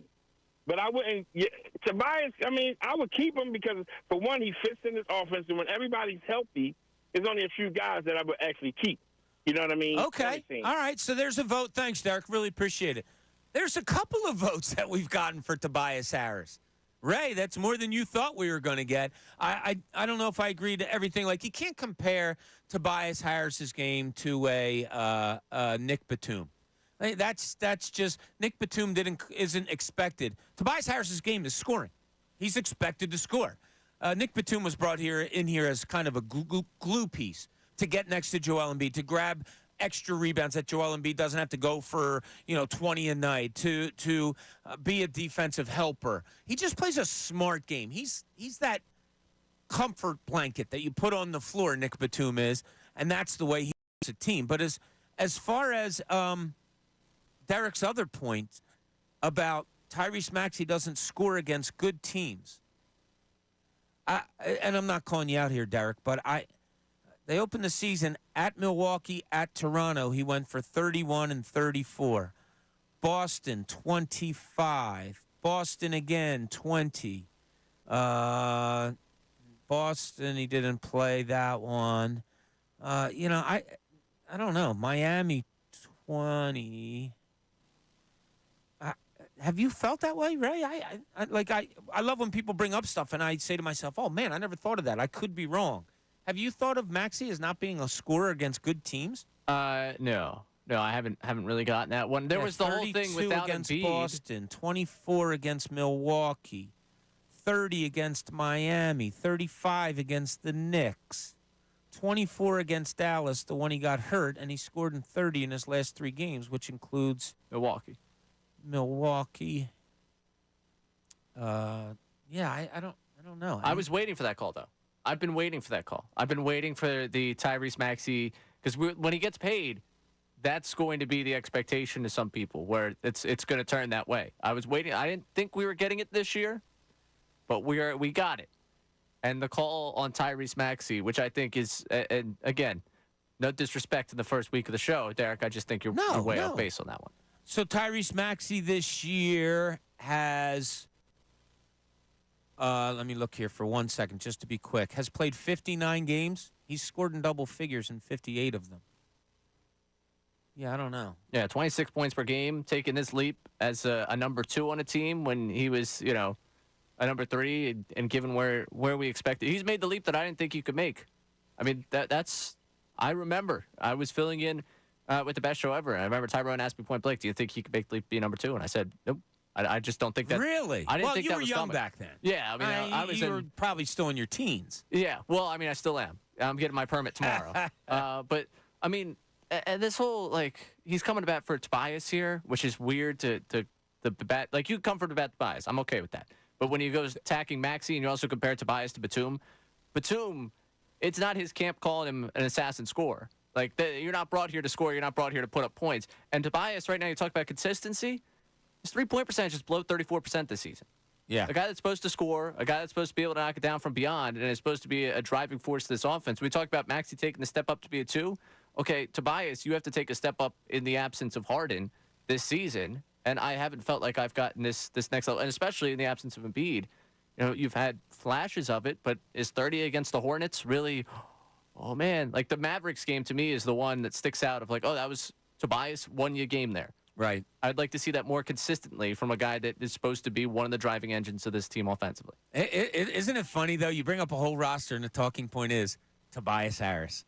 So he's been here a while. We've gotten to know him. He has been. He's conjured up probably more emotions besides Embiid, Maxey, but he's the guy that conjures up emotions. And I used to work with another producer named Pat Egan, who is not a fan of Tobias Harris's, and he let it be known.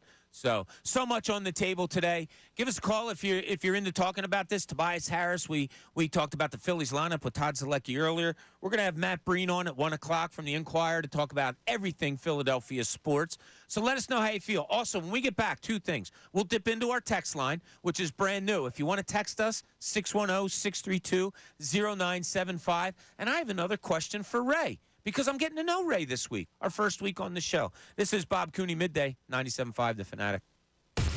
Tyrone Johnson, Ricky Batalico, and Jen Scordo. The best show ever. Listen weekday afternoons 2 to 6. The Eagles, the Phillies, the Sixers, and the Flyers. We have you covered all day, every day. 97.5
great conversation. The name that has stirred some interesting emotions is that of Tobias Harris, of all people, as I went through the Sixers roster and kind of played a little game of who would you have back, who wouldn't you have back? Money aside, don't worry about that. And the name Tobias Harris is stirring up a lot of interest. And Jay in West Philly has some of that also. What's going on, Jay? Hey, what's up, Cooley? How you feeling, man? How you feeling? You all right? Yeah, I'm good. Good, Glad man. you got your own show there. Get to go. Oh, thank you, buddy. Hey, look, Tobias Harris, I think a lot of it is, for lack of a better word, jealousy. Like, people mad because he hit the lottery. Like, he's a player that he going to be. Like, is that good enough, though, Jay? No. But my thing is that people act like he's supposed to say no to that money. Oh, no, I'm only worth $10 million. Just pay me that. Don't pay me the 30, 35. Yeah, that's how I walk around life. Exactly. Look, So- I think he can come back. I just think it's his mentality. Like, he's so much of a coachable player. Like, if he was undisciplined, people would probably like him. And that's what Kelly Oubre has.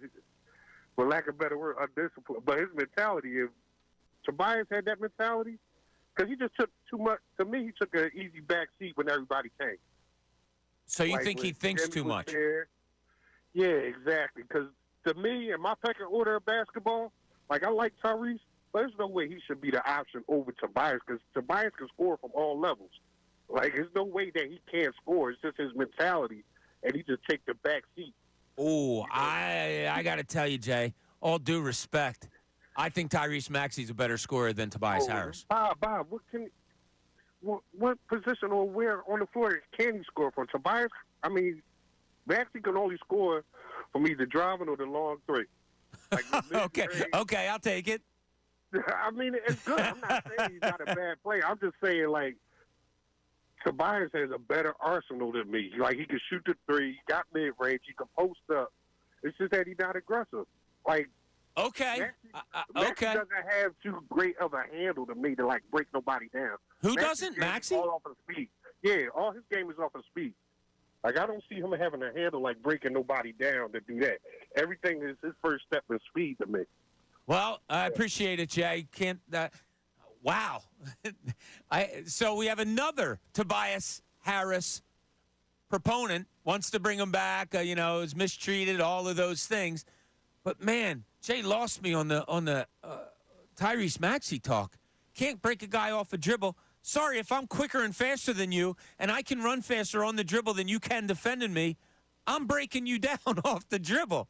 Like, Tyrese Maxey finishes around the basket and layups galore because of his speed and quickness. And as I said before, those are two different things. You can be fast and not quick. You can be quick but not fast. Tyrese Maxey is both. And what are you looking for? Are you looking for crossovers? Are you looking for a different way for him to beat his defender? Okay, but if you're beating your defender, you're still beating your defender. So I don't know if I can agree with you there, Jay. I do think Tyrese Maxey is I'm not even going to say I think he's a much more dynamic scorer than Tobias Harris. Tobias Harris in his best year hasn't matched Tyrese Maxey in his second and third years. Yeah. Yeah, I don't think I have much more to add. I didn't know if you were looking at me like I was crazy or if you were. Jay has had a couple of just wild calls. So this I love predates Jay. you. We all love Jay. I love Jay. There's nothing against Jay. Again, no disrespect on the first week of the show here. No disrespect on this show ever. Okay, no disrespect on the first week of this show. Yeah. I love Jay, but what's in the world with that? I mean, my brain actually is like just broken down. On that I one. saw for the first time both of your eyes rolling in opposite directions. You look like a cartoon character. I look like a cartoon character a lot, Bob. Joe in West Philly. He wants to talk about Tobias Harris. What's going on, Joe? Hey, what's going on, Bob? How you doing? You know what? I'm finding yourself. Good. I see why. I think you know why Tobias Harris was traded so much early in his career, man. It's like he's a tease. He's a tease. Yeah, he can do those things, but you know what I mean? Just not consistent with it and disappears too much for me. You know what I mean? My thing, I'm not mad at the money. I'm just mad that they didn't sign Jimmy Butler instead of Tobias Harris that year. It has nothing to do with it. I think Tobias got a game that's just a tease. You know what I mean? He hits a three, he does his turnaround, but it's nothing consistent. He doesn't put it all together. I mean, it's just not there. The energy, the effort is just not there, and that's why people move him on in trades. And we got here, he signed a 6-year contract, and we see 6 years of inconsistent play. You know what I mean? I don't remember, Maxey come off the bench as a rookie and come and get his. Tobias is supposed to be, already there established, ready to make an all-star leap when he got here. And he's been nowhere close to an all-star since he's been here. I mean, to me, I don't remember Tobias taking over games or, dominating a playoff game. I'm not asking him to be Joel Embiid, but, at least one or two. Once in a while, right? Yeah, he just hides behind the pack, even when Ben Simmons in there. I mean, I think he just finds somewhere to fall, lay back. And I mean aggressiveness, but damn, man, I mean, you know. I can hear the frustration in your voice, Joe, and we appreciate it.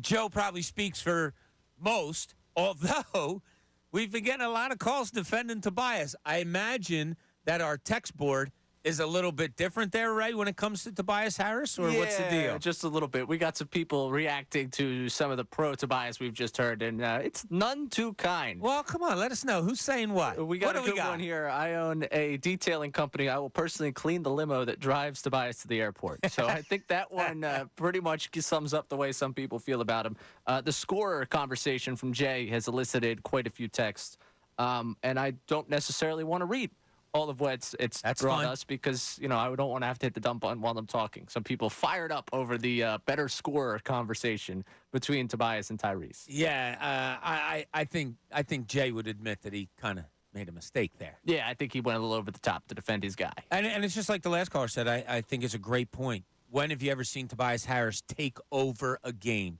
Say, oh, my God, get the ball to him this time down. Or there was a time when Joel Embiid was out a few years ago, and the Sixers had a game in Utah, and Utah decided to put Rudy Gobert on Ben Simmons, go cover Ben Simmons, and Simmons let him up for, I think it was 40 maybe. He took over a game. Ben Simmons is not a good offensive player.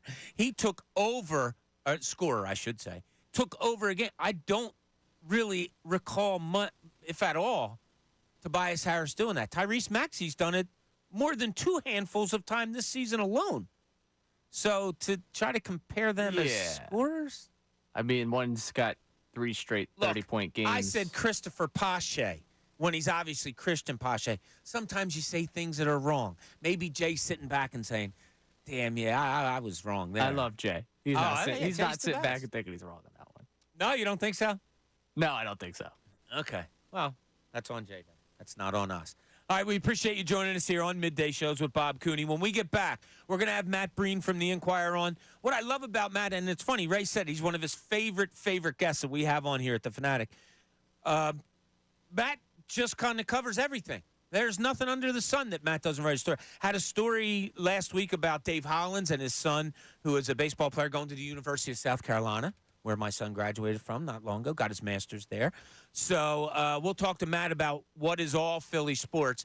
And then I'm sure we'll get back to this a little bit more, but I do want to talk about this business decision that the Eagles, I don't know if they're making, I don't know if they're not making, but I'll give you a way that I see it, and I wonder if they could be right in both ways. We'll see when we get back here. Bob Cooney Show, midday, 97.5 The Fanatic. Fanatic Sports Update. Fast start propels the fly.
Comcast Business Studios, powering possibilities. 97.5 The Fanatic and 97.5thefanatic.com.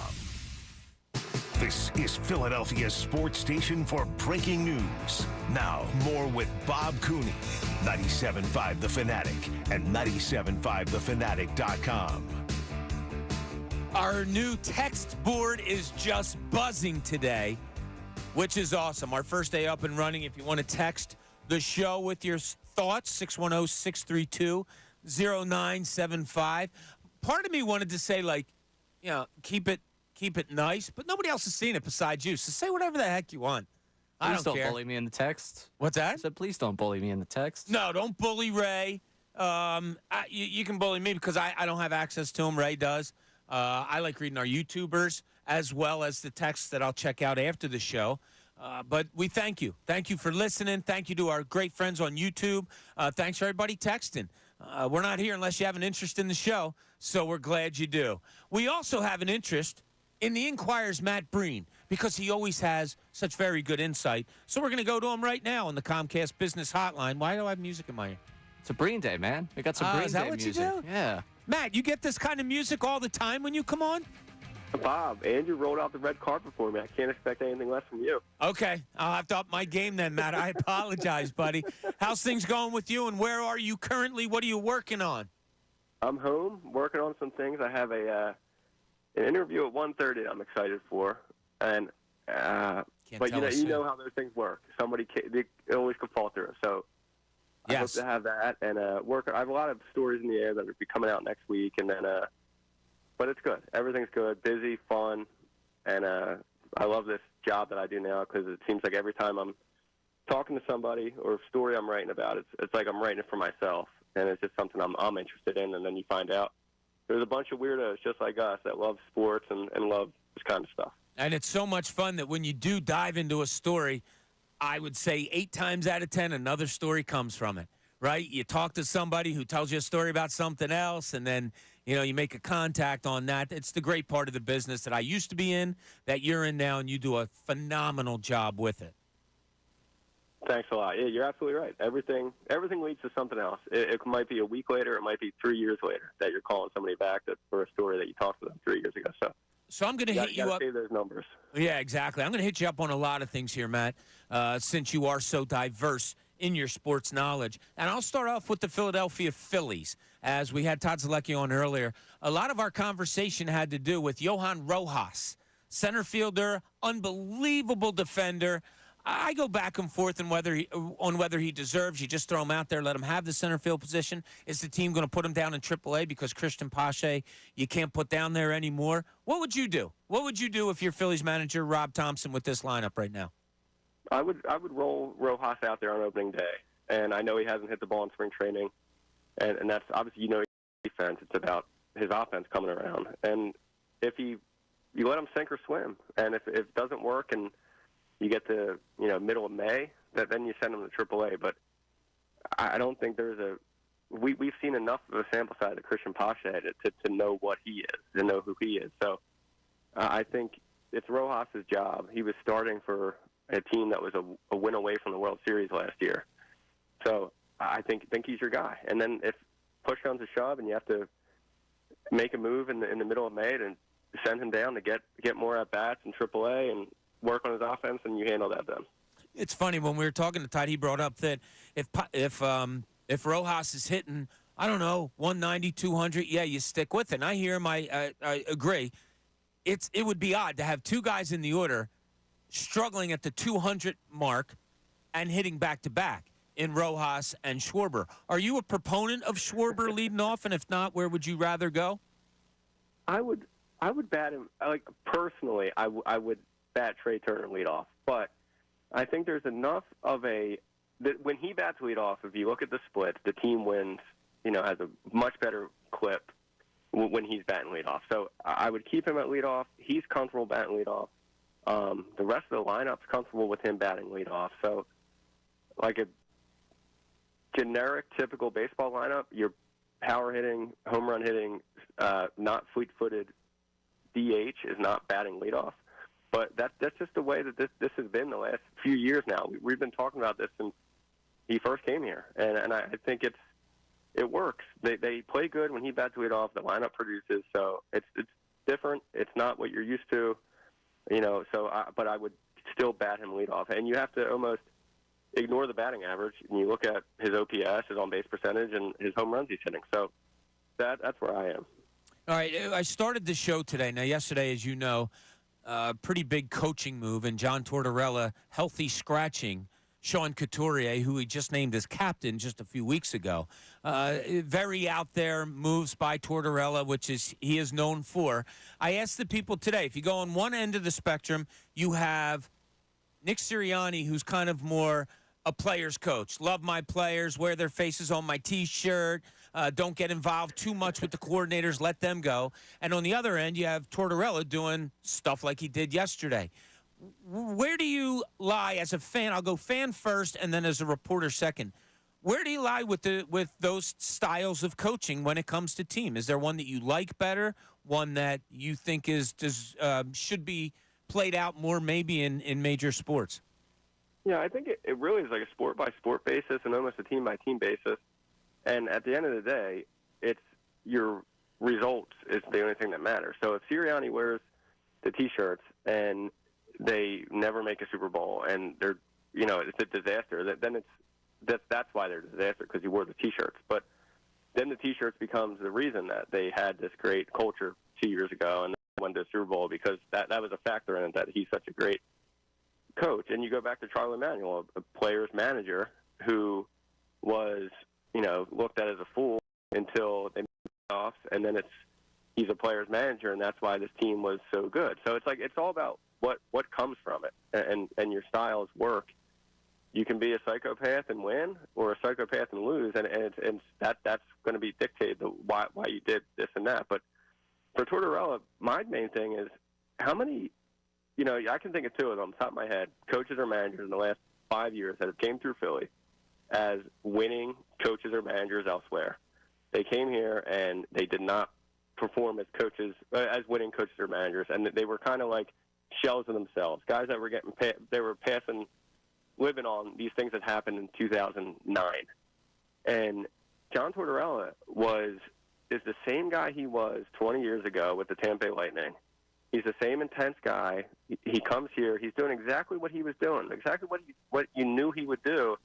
And is it stark, to see that yesterday? He's benching his captain? Yeah, but then you think about it, it's kind of neat that this guy, in a weird year where it's 1 foot rebuild, 1 foot in a playoff spot, is still as intense as he was 20 years ago. He's still the same guy.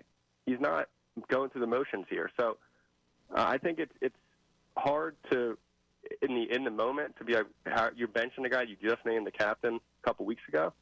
But that's John Tortorella. He's being true to himself, and look what happened last night. So it worked. You can argue that it worked.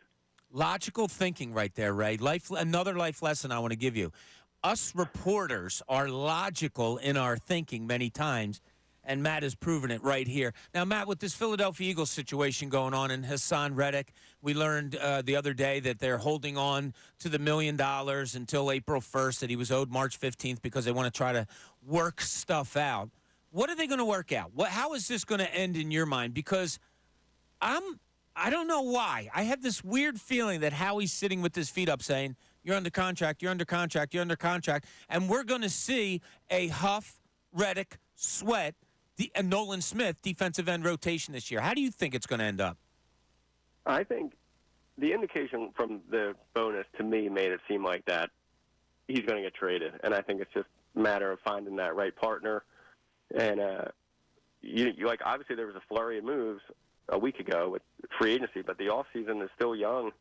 Get to the draft, and that's where trades can happen too, a la A.J. Brown. So I think, and this is just going off of, seeing that, my reaction to that news the other day about the bonus, that it just seems like where there's smoke, there's usually fire. And it just seems like their plan is to move on from him. But Hassan Reddick, besides, the second half of last year, was excellent in the Super Bowl year.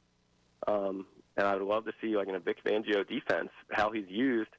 And like you said, the rotation, all guys that can play. So it's going to be interesting, but I just, after what happened last week and the moves Howie made, I'm back on that. Whatever he does, gets a thumbs up immediately because I still, can't believe what they were able to do, and I'm really curious to see what happens with Hassan Reddick and what they can get for him if they go that route. Yeah, you brought in a guy in Jonathan Gannon. I said this on yesterday's show. In Jonathan Gannon, that is under the umbrella of a Vic Fangio defense. And look what Hassan Reddick did. Now you actually bring in Vic Fangio, and you're not going to see what Hassan Reddick can do under that? I just don't understand it, man. It kind of – I called it egregious yesterday, and I'll stay there. You're getting rid of probably your best defender on a bad defensive team. I don't know why. And to me, it doesn't make sense. Yeah, I would love to see what Vic Fangio can get out of him and how he fits into, like you said, the actual Vic Fangio defense because of how good he was 2 years ago under the Jonathan Gannon defense. But there was something there at the start of last training camp, right? There's obviously something there now. We've seen these things a million times, and they usually end the same way. And now with the bonus being held, I just think something's going on. They obviously have to work something out, and one of those things could be potentially be a trade. And that's just my guess. I just think that's how it ends, but who knows? So with the 76ers, Matt, the word apathy came up a couple of times over the last few weeks when you don't have Joel Embiid there, when they're accumulating the losses the way they have been over like their last 25 games. People are kind of sitting it out, waiting to see if Embiid gets back and all. Where do you sit with them? Where do you say Embiid? I was at practice the other day. It looks like they're still shooting for him to come back the last week of the season. What does it all mean in the end, do you think, for the 76ers? Yeah, until he comes back, what matters? Like, what is the point? So, to me, as you were talking about apathy, and my mind goes back to like when AI was out of the lineup that night, and you didn't watch because you weren't interested. You knew that was the reason you watched, and it's the same thing now. Like there's just without Embiid, this team is tough to watch. Especially when they play good teams, it's pretty brutal, and they're just. You keep watching the standings, and they're sinking a little bit, every week, a little bit lower to that play-in tournament. And I just would be surprised if Embiid – and there's no timeline on Embiid. There's no concrete information yet, which that's the modern-day sports. They don't tell you anything. But still, there's no really indication of when exactly he's coming back. And I would bet a lot of it has to do with where they are in the standings. Are they in a play-in tournament? And is Joel Embiid going to risk further injury to play in a play-in tournament? So – I'm curious to see what happens. It's disappointing that apathy is the perfect word because it's just tough to get up for a game. The Sixers are on tonight, and you're excited to watch it with Joel Embiid. But right now, I don't know. It's just hard to watch. No, it's a great way to describe it. All right, last question I'm going to have for you. This is kind of a trivia question.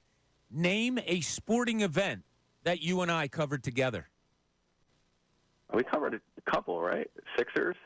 Well, we can't put the Sixers in. That's too easy since I was the beat writer there for so long. But I have one in my mind. Go ahead, what? What's in your in my mind, I think of hanging with you at PCOM, waiting with Tom Moore and waiting for practice to open, and me being like a young green guy in the business, and you guys taking care of me. And the hardest thing in this business really is like knowing where to go and how to go about to get to the right places. And you guys always guiding me in the right direction. So it's probably more Tom Moore than me. Yeah, that comes up to mind. I had a remembrance of a Phillies. Were you around for the 2009 series, World Series? I was not. That was probably Gelb. No, I know I was with Gelb, but I didn't know if you were there.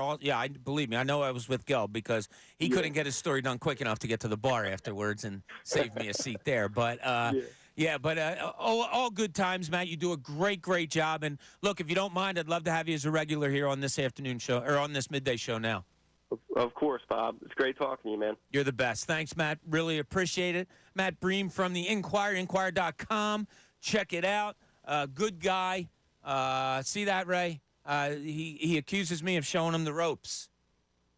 I don't know. That's not a bad thing. No. I think if you could have Matt Breen on the coaching tree, I think that's pretty great. Yeah. There's something, and I thought Matt would come up with it. I know we covered something out of the ordinary together, and I can't quite remember what it was. But we skipped last hour, so I'm going to do it this hour. We're doing questions for me and you to get to know each other a little bit. What sport did you excel in most in your lifetime, Ray Dunn, as a player? Is there a none of the above answer for these? I said excel at most. So you could have been terrible at just one, but that's what you excelled at most. Oof. Probably running. I was probably a better runner of anything that I did, which is unfortunate. Like, running is the only one where I had legitimate interest for someone to have me pursue it post, when I was doing it. So I think that's probably it. I was a decent runner. I'd like to think I was probably a better baseball player than I actually was. What was your distance in running? I was cross country, the best I did. Oh, okay. I was an 18 flat 5K guy. Oh, So look at you. Yeah, it was a running joke because I ran 18 flat multiple times. Did not break 18. You're kidding me. Yes. That's like almost hard to do. Yeah, it is. It's hard to do. And I remember the last practice I had as a cross-country runner back in my high school day, I ran with the group. Like, we had a state team. They were all great. The last practice, I ran the workout with, like, the guys that ended up going Division I, all that stuff. And my coach just looked at me and shook his head.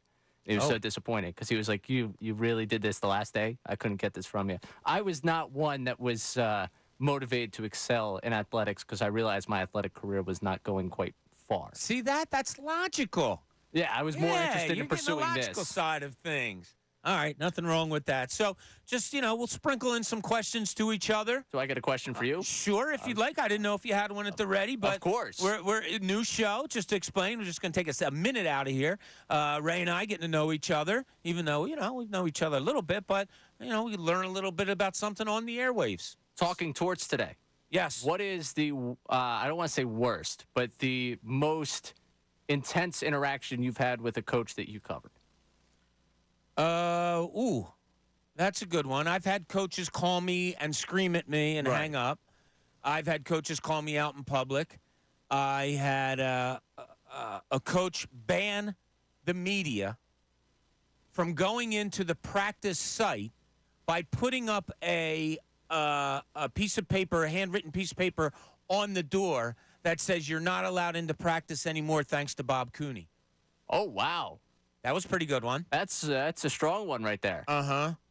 I won't mention the coach. I may have tweeted something wrong, but I think I was right. Anyway, so probably that, the fact that, and it's funny, the people that covered the Sixers at the time know exactly what I'm talking about. Yeah, we went into practice one day, and the doors to go into the gym at PCOM were closed with a sign on them. No one allowed in until we opened them, thanks to Bob Cooney. Wow. Yeah. That was intense. So there was that. Yeah. So there's been a few meetings. Never with players, never. Elton Brand took me aside one time and asked me about something that I had written, or asked me, I think he asked me something about somebody else had written and asked how, he wanted to handle it or whatever. I was lucky enough that, coaches, general managers. You know what? There was a general manager for the Sixers that I got into it pretty good with. But most of the time it was a conversation. They didn't agree with something. I explained where I was coming from. I hate the term agree to disagree. Like, that's not something that's in my vocabulary, but I think I would state it like that mostly if there was ever anything that didn't go well. But yeah, not too bad. It was all right. I didn't get in many fights with anybody. Well, yeah, of course not. But I just want to know what the most it's a great question. Great question by you. Okay, Ray, I need your reaction to this, and people out there, 610-632-0975. I brought it up to Matt Breen. I think this is really weird, and I know, believe me, I'm probably wrong. I think Hassan Reddick's going to be part of this football team to begin the season. I would say no. And most would. And the $1 million pushback because they want to work things out. Maybe, just maybe, they're going to work things out to an extension. Maybe, just maybe, we're reading the tea leaves wrong, and we would be a lot of people that are usually very right in a Adam Schefter, in other people, Jeff McClain, all those guys. I am probably wrong. But I'm holding on to a feeling that I am not 100% certain that Hassan Reddick is out the door. And I don't want to say I have to be talked into it, but why do I have these feelings, Ray? Am I just an eternal optimist? I don't know. Maybe I am. Who knows? But that's one of the feelings I have. I have a couple more different more ideas that I haven't brought up yet on the show today that I want to throw out there to you. When we get back, we're going to hit the text board a little bit more because we have a lot of interesting things on there from all the stuff that we've brought up earlier today. Don't forget, coming up next, best show ever at 2 o'clock. You have Tyrone, you have Ricky, you have Jen. And we'll be here till then. We got a lot more to talk about in the little time that we have. This is the Midday Show. Bob Cooney, 97.5, The Fanatic. Fanatic Sports Update. Flyers survive late. I'm Ray Dunn. This update is brought to you by Jackson Hewitt. It matters who does your taxes. Why are people saying Hugh yeah to Jackson Hewitt? Find out before it's too late. Hurry into Jackson Hewitt today. The Flyers beat the Maple Leafs 4-3 last night. Owen Tippett opened the scoring 19 seconds into the game, and the Flyers eventually jumped out to a 3-0 lead through 2 periods of play. A pair of Toronto goals made it close in the third, but Scott Lawton scored the goal that proved to be the difference in that third period. The win gave the Flyers some breathing room ahead of the Washington Capitals in the standings during this tough stretch for the Flyers. The tough stretch takes them down to North Carolina to face the Hurricanes on Thursday. The 76ers are out west as they begin their trip in Phoenix with a matchup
A tournament.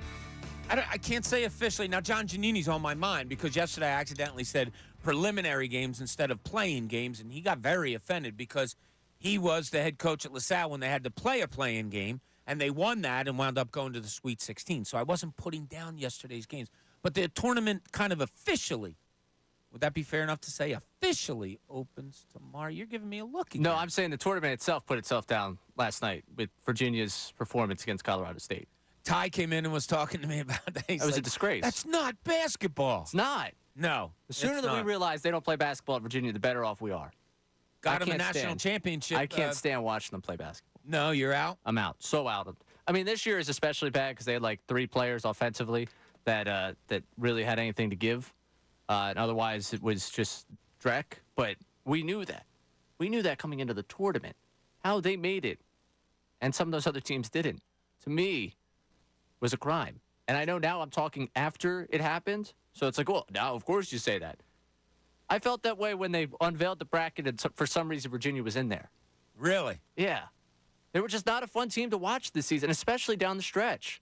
They were not a good basketball team down the stretch. When you have a coach whose goal isn't to be fun to watch, it's more aggravating to play against is probably his theme. Yes. That's been its theme, and it always has been.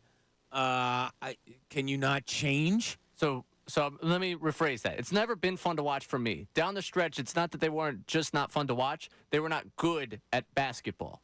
Yes, and he's implementing a style more times than not that a team that isn't as athletic as their opponents is willing to play.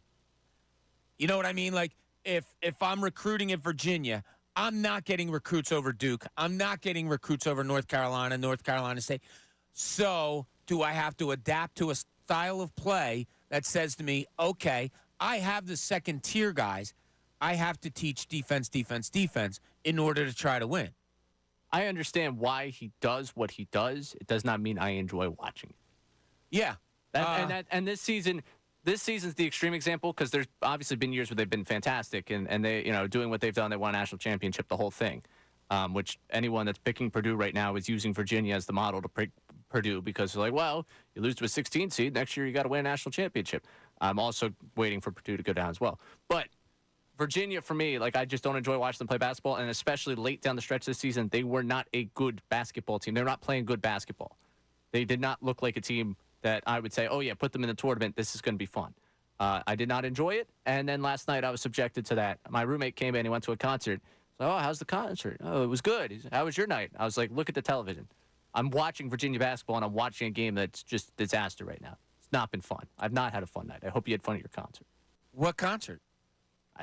You don't know? Someone at the Fillmore last night. Oh, okay. I forget. Right. Not like a big name. Well, I don't want to put down a name because, if I was... No, I mean, it wasn't like, I don't know, it wasn't Beyonce or anything like that. No, it wasn't Beyonce. But, I mean, if someone was like, oh, listen to Ray Dunn? No, we're not putting it down. Yeah. There was another concert in Phoenix last night. Who? I don't know. Hey, you got NIT action tonight at Villanova. You do? Uh-huh. And you know what the cool part about it is? The beer price? I got to give Villanova like a half a golf clap. So tonight, if you go to the NIT game at Villanova tonight, and they're doing it, did the women play last night? Villanova women? I'm sorry. But they also doing it for the WBIT game. Villanova decided to do this. $2 domestic beers. $2 for hard seltzers, soft drinks, hot dogs, soft pretzels, and popcorn. Because, hey, this isn't where we normally are, says Villanova, so we're going to make it worth your while. And you can come out and get all those things for just $2. It's weird because it's a college campus that they're doing it. I understand, whatever. I'm not being a prude or anything like that. I commend people thinking outside the box. I really do. I like that. I may have suggested things before that I think that type of marketing is a good idea. Now, there was one marketing thing one time that backfired, similar to this. I was at the Daily News at the time. You may have been at Temple, or it may be before. Were you there when they did the midnight game at Temple? No. So Temple did a midnight game, like middle of the week. I want to say it was a Thursday. something like that. And a bunch of us from the Daily News that worked in the sports department, said, oh, that's cool. Let's go down there. So we went to the game. Well, I think a lot of the students, if I'm not mistaken, might have been tailgating before a midnight game, and they were selling beer at the game also. So there was some stuff like that, it didn't work out as nicely as they probably wanted it to. I'm not saying that's going to happen in Villanova, not saying at all. I'm just giving an example of one time that it didn't go well. So have you filled out your bracket? Are you all NCAA'd up? Because that's something I have to do after work today. My son sent me his. I haven't looked at it. One of my sons sent me his. Are you going to fill it out, or have you already, Ray? I filled out a preliminary bracket. Oh, I see. Yeah. There might be some revisions made this evening. Okay. So, do you fill it out the same way all the time? I did. So how do you fill it out? You can go through one whole region, boom, and fill that out. You can go through a whole nother, or you can do first round, all four regions, and then go second round, all four. So how do you do? I know some people that work from the inside out. Oh. They'll put their national champion in there. They'll look and put their would not do that. Final fours all together and work out that way. I don't like that. Okay, well, that's not for you to like. I'm just saying I wouldn't do it that way. Okay. The way I do it is a lot like how I used to take tests. The thing I'm most confident in. Fail it? Yeah. Well, yeah. I mean, year by year, I think if I had the same grades that I get on in terms of accuracy for my bracket, I don't know if I would have graduated anything because I don't think I hit at a very high clip. Last year, San Diego State was the greatest bracket I've ever filled out. The fact that I had them rolling, I believe I was the winner around here, not to brag or anything, not to bring that up one more time, but I'm pretty sure that was the case last year. A lot of people were, wow, San Diego State, yeah, big Aztecs guy. But anyways, with the way I filled out, it's what I'm most confident in. So if I start going down a region, I'm starting to feel confident about the picks, I'll start working my way in. And then once I get to a game I'm not really sure of, I'll back off and I'll go somewhere else. And I'll keep working. Then I come back and I think about it some more. But it's the way I used to take tests, I want to get as many answers right as I can, as quickly as I can. And then focus on the things that I don't know. Good way of doing it. One thing I wanted to bring up before we do hit the our new text hotline, I wanted to bring this up. The other day, I meant to bring it up yesterday too, on Cleveland Browns radio, they had a player on, and I apologize, I wrote down the player's name, but it's in another notebook that I don't have with me. They had a player on, and he, while talking, kind of accidentally leaked out, oh yeah, when we play the Eagles in Brazil. Eagles in Brazil against the Browns to open the season. Now, we had Brian Westbrook on the other day, if you remember, Ray. And I asked Brian, one of my questions was, can this team easily forget what happened for the last 7 games of last year, or is it something that's more on their mind? His answer was great. He says, no, you want to put it behind you, but if things go badly, if I'm a player and I start to play badly, or I see the rest of the team doing something, it sure as hell brings back memories of what happened in those last 7 games last year, and that's not good. So I said to Brian, what's the remedy for that? He said, easy, quick start. You need to start out quickly. You need to be good in your first 3-4 games so that you put that bad memory from last year, you put it aside, you throw it in the trash can. A Cleveland Browns opening night, if this player for the Cleveland Browns, accidentally lets something leak, that Friday night before the Sunday games. How do you feel about that, Ray? That is a playoff team, those Cleveland Browns. Of course, they were a playoff team, and Joe Flacco was the quarterback. He is no longer there. But is that an okay opponent for you for an Eagles team, according to Brian Westbrook, has to start out strong this year? I mean, there's other opponents you'd prefer to see first. I'd rather see to begin the season. I don't know, that Eagles offense against that Browns defense as, the first start of the Kellen Moore era as offensive coordinator is not exactly, how I would draw it up. You fear Myles Garrett, you do? A little bit. Yeah? Who doesn't, right? Yeah. Pave the lane. Woohoo. Let's keep him off of our quarterback. But I think of all the opponents on the schedule, it's not the one I'm most terrified of. It's not the one that scares me the most. So, yeah, I'll take that. I'll take the Browns opening week. Give me that. Plus, I imagine Watson will be rusty. I imagine, I don't think it's going to be a high-flying, we've gotten a lot of ugly early season football anyways the last couple of years. So I imagine it'll probably be some ugly form of football. And I'm glad, that we're going to, I guess, get that type of game out of the way to start. Yeah, ugly form of football. It'll be interesting to see if Nick Sirianni, and he, to his credit, he addressed the way they practice the last couple of years going into the season. He could have easily said, and sometimes he probably did say, hey, last year we practiced really light and we went to the Super Bowl. This year you're questioning my practice. I think he's going to probably do things a little bit differently. It'll be a discussion he probably has with his players. But if it's the Cleveland Browns indeed in Brazil to open the season, I kind of like it. It's not an overly, and Ray, you put it well, it's not an overly good opponent that you say, oh, damn, that's a tough opener. But it's not like a weak-ass one that you say, well, they can win without a really solid effort, and what does that tell you about the team? That's a good team. That's a good team. Kevin Stefanski's done a really, really good job with the Cleveland Browns playoffs last year. A very good defense, as you stated. They like to run the football. It's to me, as far as entertainment, it's a good opening game.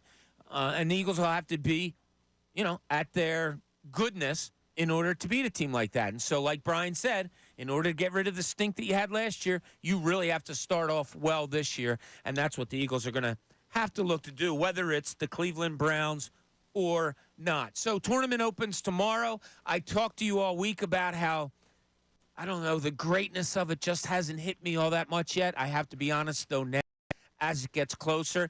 After we talked to John Giannini yesterday, after talking to Ray and other people in the office about getting their brackets ready and watching the play-in games last night, yeah, I'm pumped. I can't wait to turn on the TV in here tomorrow at 12 o'clock just to have it as background as we're doing our show. I can't wait to get done the show and go meet some people and go watch some games or go home and watch it with anybody that might be there. Friday, I've already had someone reach out to me, say, hey, as soon as you're done work, let's meet here because that's where they're going to be.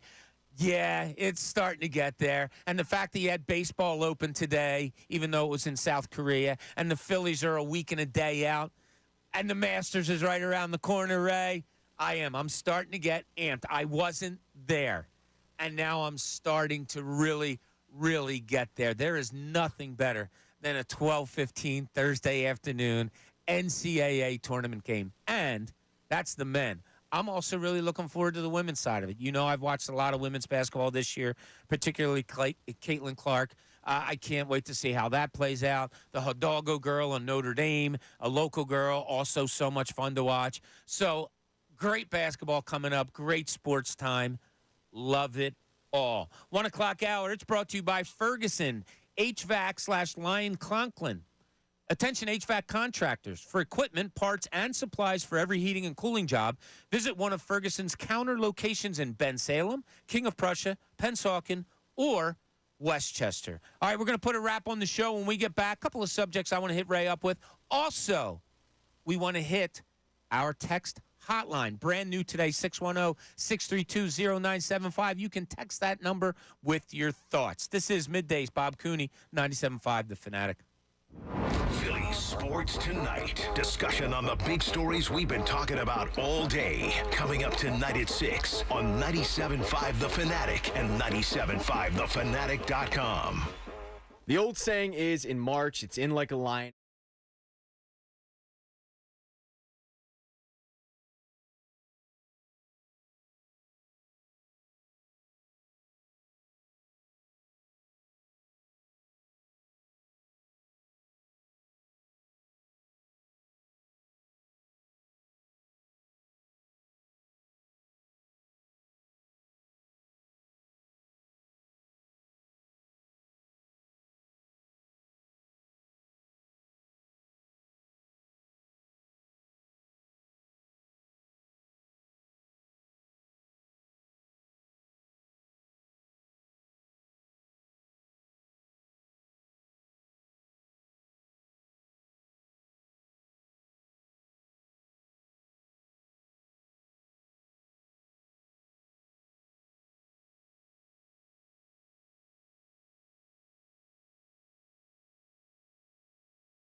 Cooney, 97.5 The Fanatic, and 97.5thefanatic.com. Hey, thanks for being back with us. Midday Show, Bob Cooney. Glad you're here today. A lot of interesting conversation. And we introduced something new to the show. Something new in just our third show. But if you want to, instead of calling or if you're a little shy, we now have a text attached to 610-632-0975. If you want, you can text the show at that number. Today, Ray, we had a plethora of texts. We had bosses coming in and going out and asking how it's going, and it's been absolutely fantastic. So we appreciate you chiming in. We always appreciate you listening. YouTube people, thank you. Love you. Mean it. Hope to see you guys soon. Ray, can we announce anything of us being somewhere, or is that too soon? I think we can. I think we got the old RSVP. Yeah, we did, right? Yeah, so so I think we're good. we can say that. Yeah. All right, so next Wednesday, Ray and I will be doing the show from Rally House out in Fairless Hills. I've been there with the morning show an awful lot, Ray. Great place to be. Always get some people to come out and see us. So Ray and I will be out there next Wednesday doing our 10 to 2 midday show. So make sure you come on out, say hello, get some good sports talk going. So that's on the schedule for next Wednesday. All right, Ray, we had a real busy day on our text hotline. Let's finish it up by reading what some of the people might have to say for us. Or about us. All right. Or to us. Yeah, nothing quite yet about us. Going back to the coaching conversation, we had someone check in with saying that looking at the two styles, right? The one worked out poorly for the Eagles, the other's working out great for the Flyers. Nobody expected the Flyers to be in third place. Nobody expected the Eagles to lose 6 out of 7. Well, but the same coaching style was done for the Eagles when they went to the Super Bowl, was it not? So it's kind of like what a caller said earlier, I think, was, hey, you have to coach to the style of your team. You have to make adjustments to the way you coach, how your team is built. The only reason I brought the subject up was, well, John Tortorella really hasn't done that. He's remained the same type of coach, and this isn't a knock at all. He's remained the same type of coach. It appears during good times and bad times, you know what you're getting with him. Nick Sirianni has remained kind of the same guy, whether they went to a Super Bowl and lost or whether they're sitting there losing 6 out of their last 7 games. I don't think much has changed all on there. One of our other conversations that we were having was, if you look at this Sixers roster, currently constructed, you know next year you're going to get back Joel Embiid and they're going to sign Tyrese Maxey. Who else would you bring back? And a lot of people had a lot of things to say about Tobias Harris, including Brandon, who's on the line with us now. Brandon, you're on 97.5 The Fanatic. Hey, Bob, first-time caller. So I'm in on Toby, man. Yeah, I think he's probably one of the most consistent players the last 2 years. That is a word that nobody would use with Tobias Harris is consistent. Yeah, I get you. Listen, so this year, obviously he's had a rough year this year. But if we look at the last 2 years prior, Toby's a fourth option, and he's 100% a rhythm player. So if he's your fourth option, and not to mention, he was doing really well defensively against some big guys, Tatum. I mean, he was holding his own and providing good defense. I mean, you could argue he was probably the second or third best defender on the team last year. He was giving you great games last year as a fourth option. You know, I mean, you had Hart, you had Embiid, you had Maxey, who are all getting the ball in front of this guy. You're throwing him in a corner, and you're saying, all right, now I need you to go get me 25 a game. I'm not saying he's a superstar by any means, but you need to construct a team. And I think he can provide you good defense. He hits the three ball at a good percentage, and you just got to either incorporate him or know what you're getting. I don't think you should sign him as a max player, but no. If you can get him for a decent deal, we need guys on the roster. Like, what are we doing here? I mean, everybody wants to hate somebody in Philly. Everybody in Philly, you got to have a villain, right? And I think everybody's just kind of jumping on that bandwagon and forgetting the last 2 years that he had. Well, a down year? Yeah. I thanks, Brandon. Appreciate it. I think Brandon built up Tobias Harris a little bit more than he was, even at his good times. I don't ever think that it's been go out and get us 25 and boom, Tobias Harris did that. I don't think it's been. I don't think you used the word a great number 3, number 4. You use consistency. Yeah, I don't know. Look, I can see the good side of something, and we mentioned a lot of the good side of Tobias Harris from callers, from us. We're taking the money away from it. That might have been a little overstated. Not as overstated as saying he's a better scorer than Tyrese Maxey, which Jay said earlier.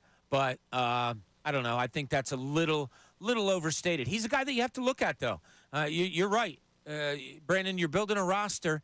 You got to build it with some people, and there's not a lot of guys that can just go out there and average 17 a game like Tobias Harris did. You might not like the way he does it, and I understand that too. I said I would study really hard if I'm going to bring Tobias Harris back or not.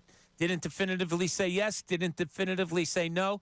Threw it out to you guys, and we got a lot of great responses. Listen, we want to thank you so much for joining us today. Thanks for getting on to the text hotline. Very brand new today. We'll be back at that tomorrow. And I want you to stay tuned today. You got the best show ever coming up next. Pat Egan later on tonight. A lot of fun stuff happening here at 97.5 The Fanatic. Fanatic Sports Update. Pelt the Flyers. I'm Ray Dunn. This update is brought to you by AAA. Even the most skilled drivers experience mishaps on the road. That's why you should join AAA and get the peace of mind that comes from having expert roadside assistance that's just a tap away.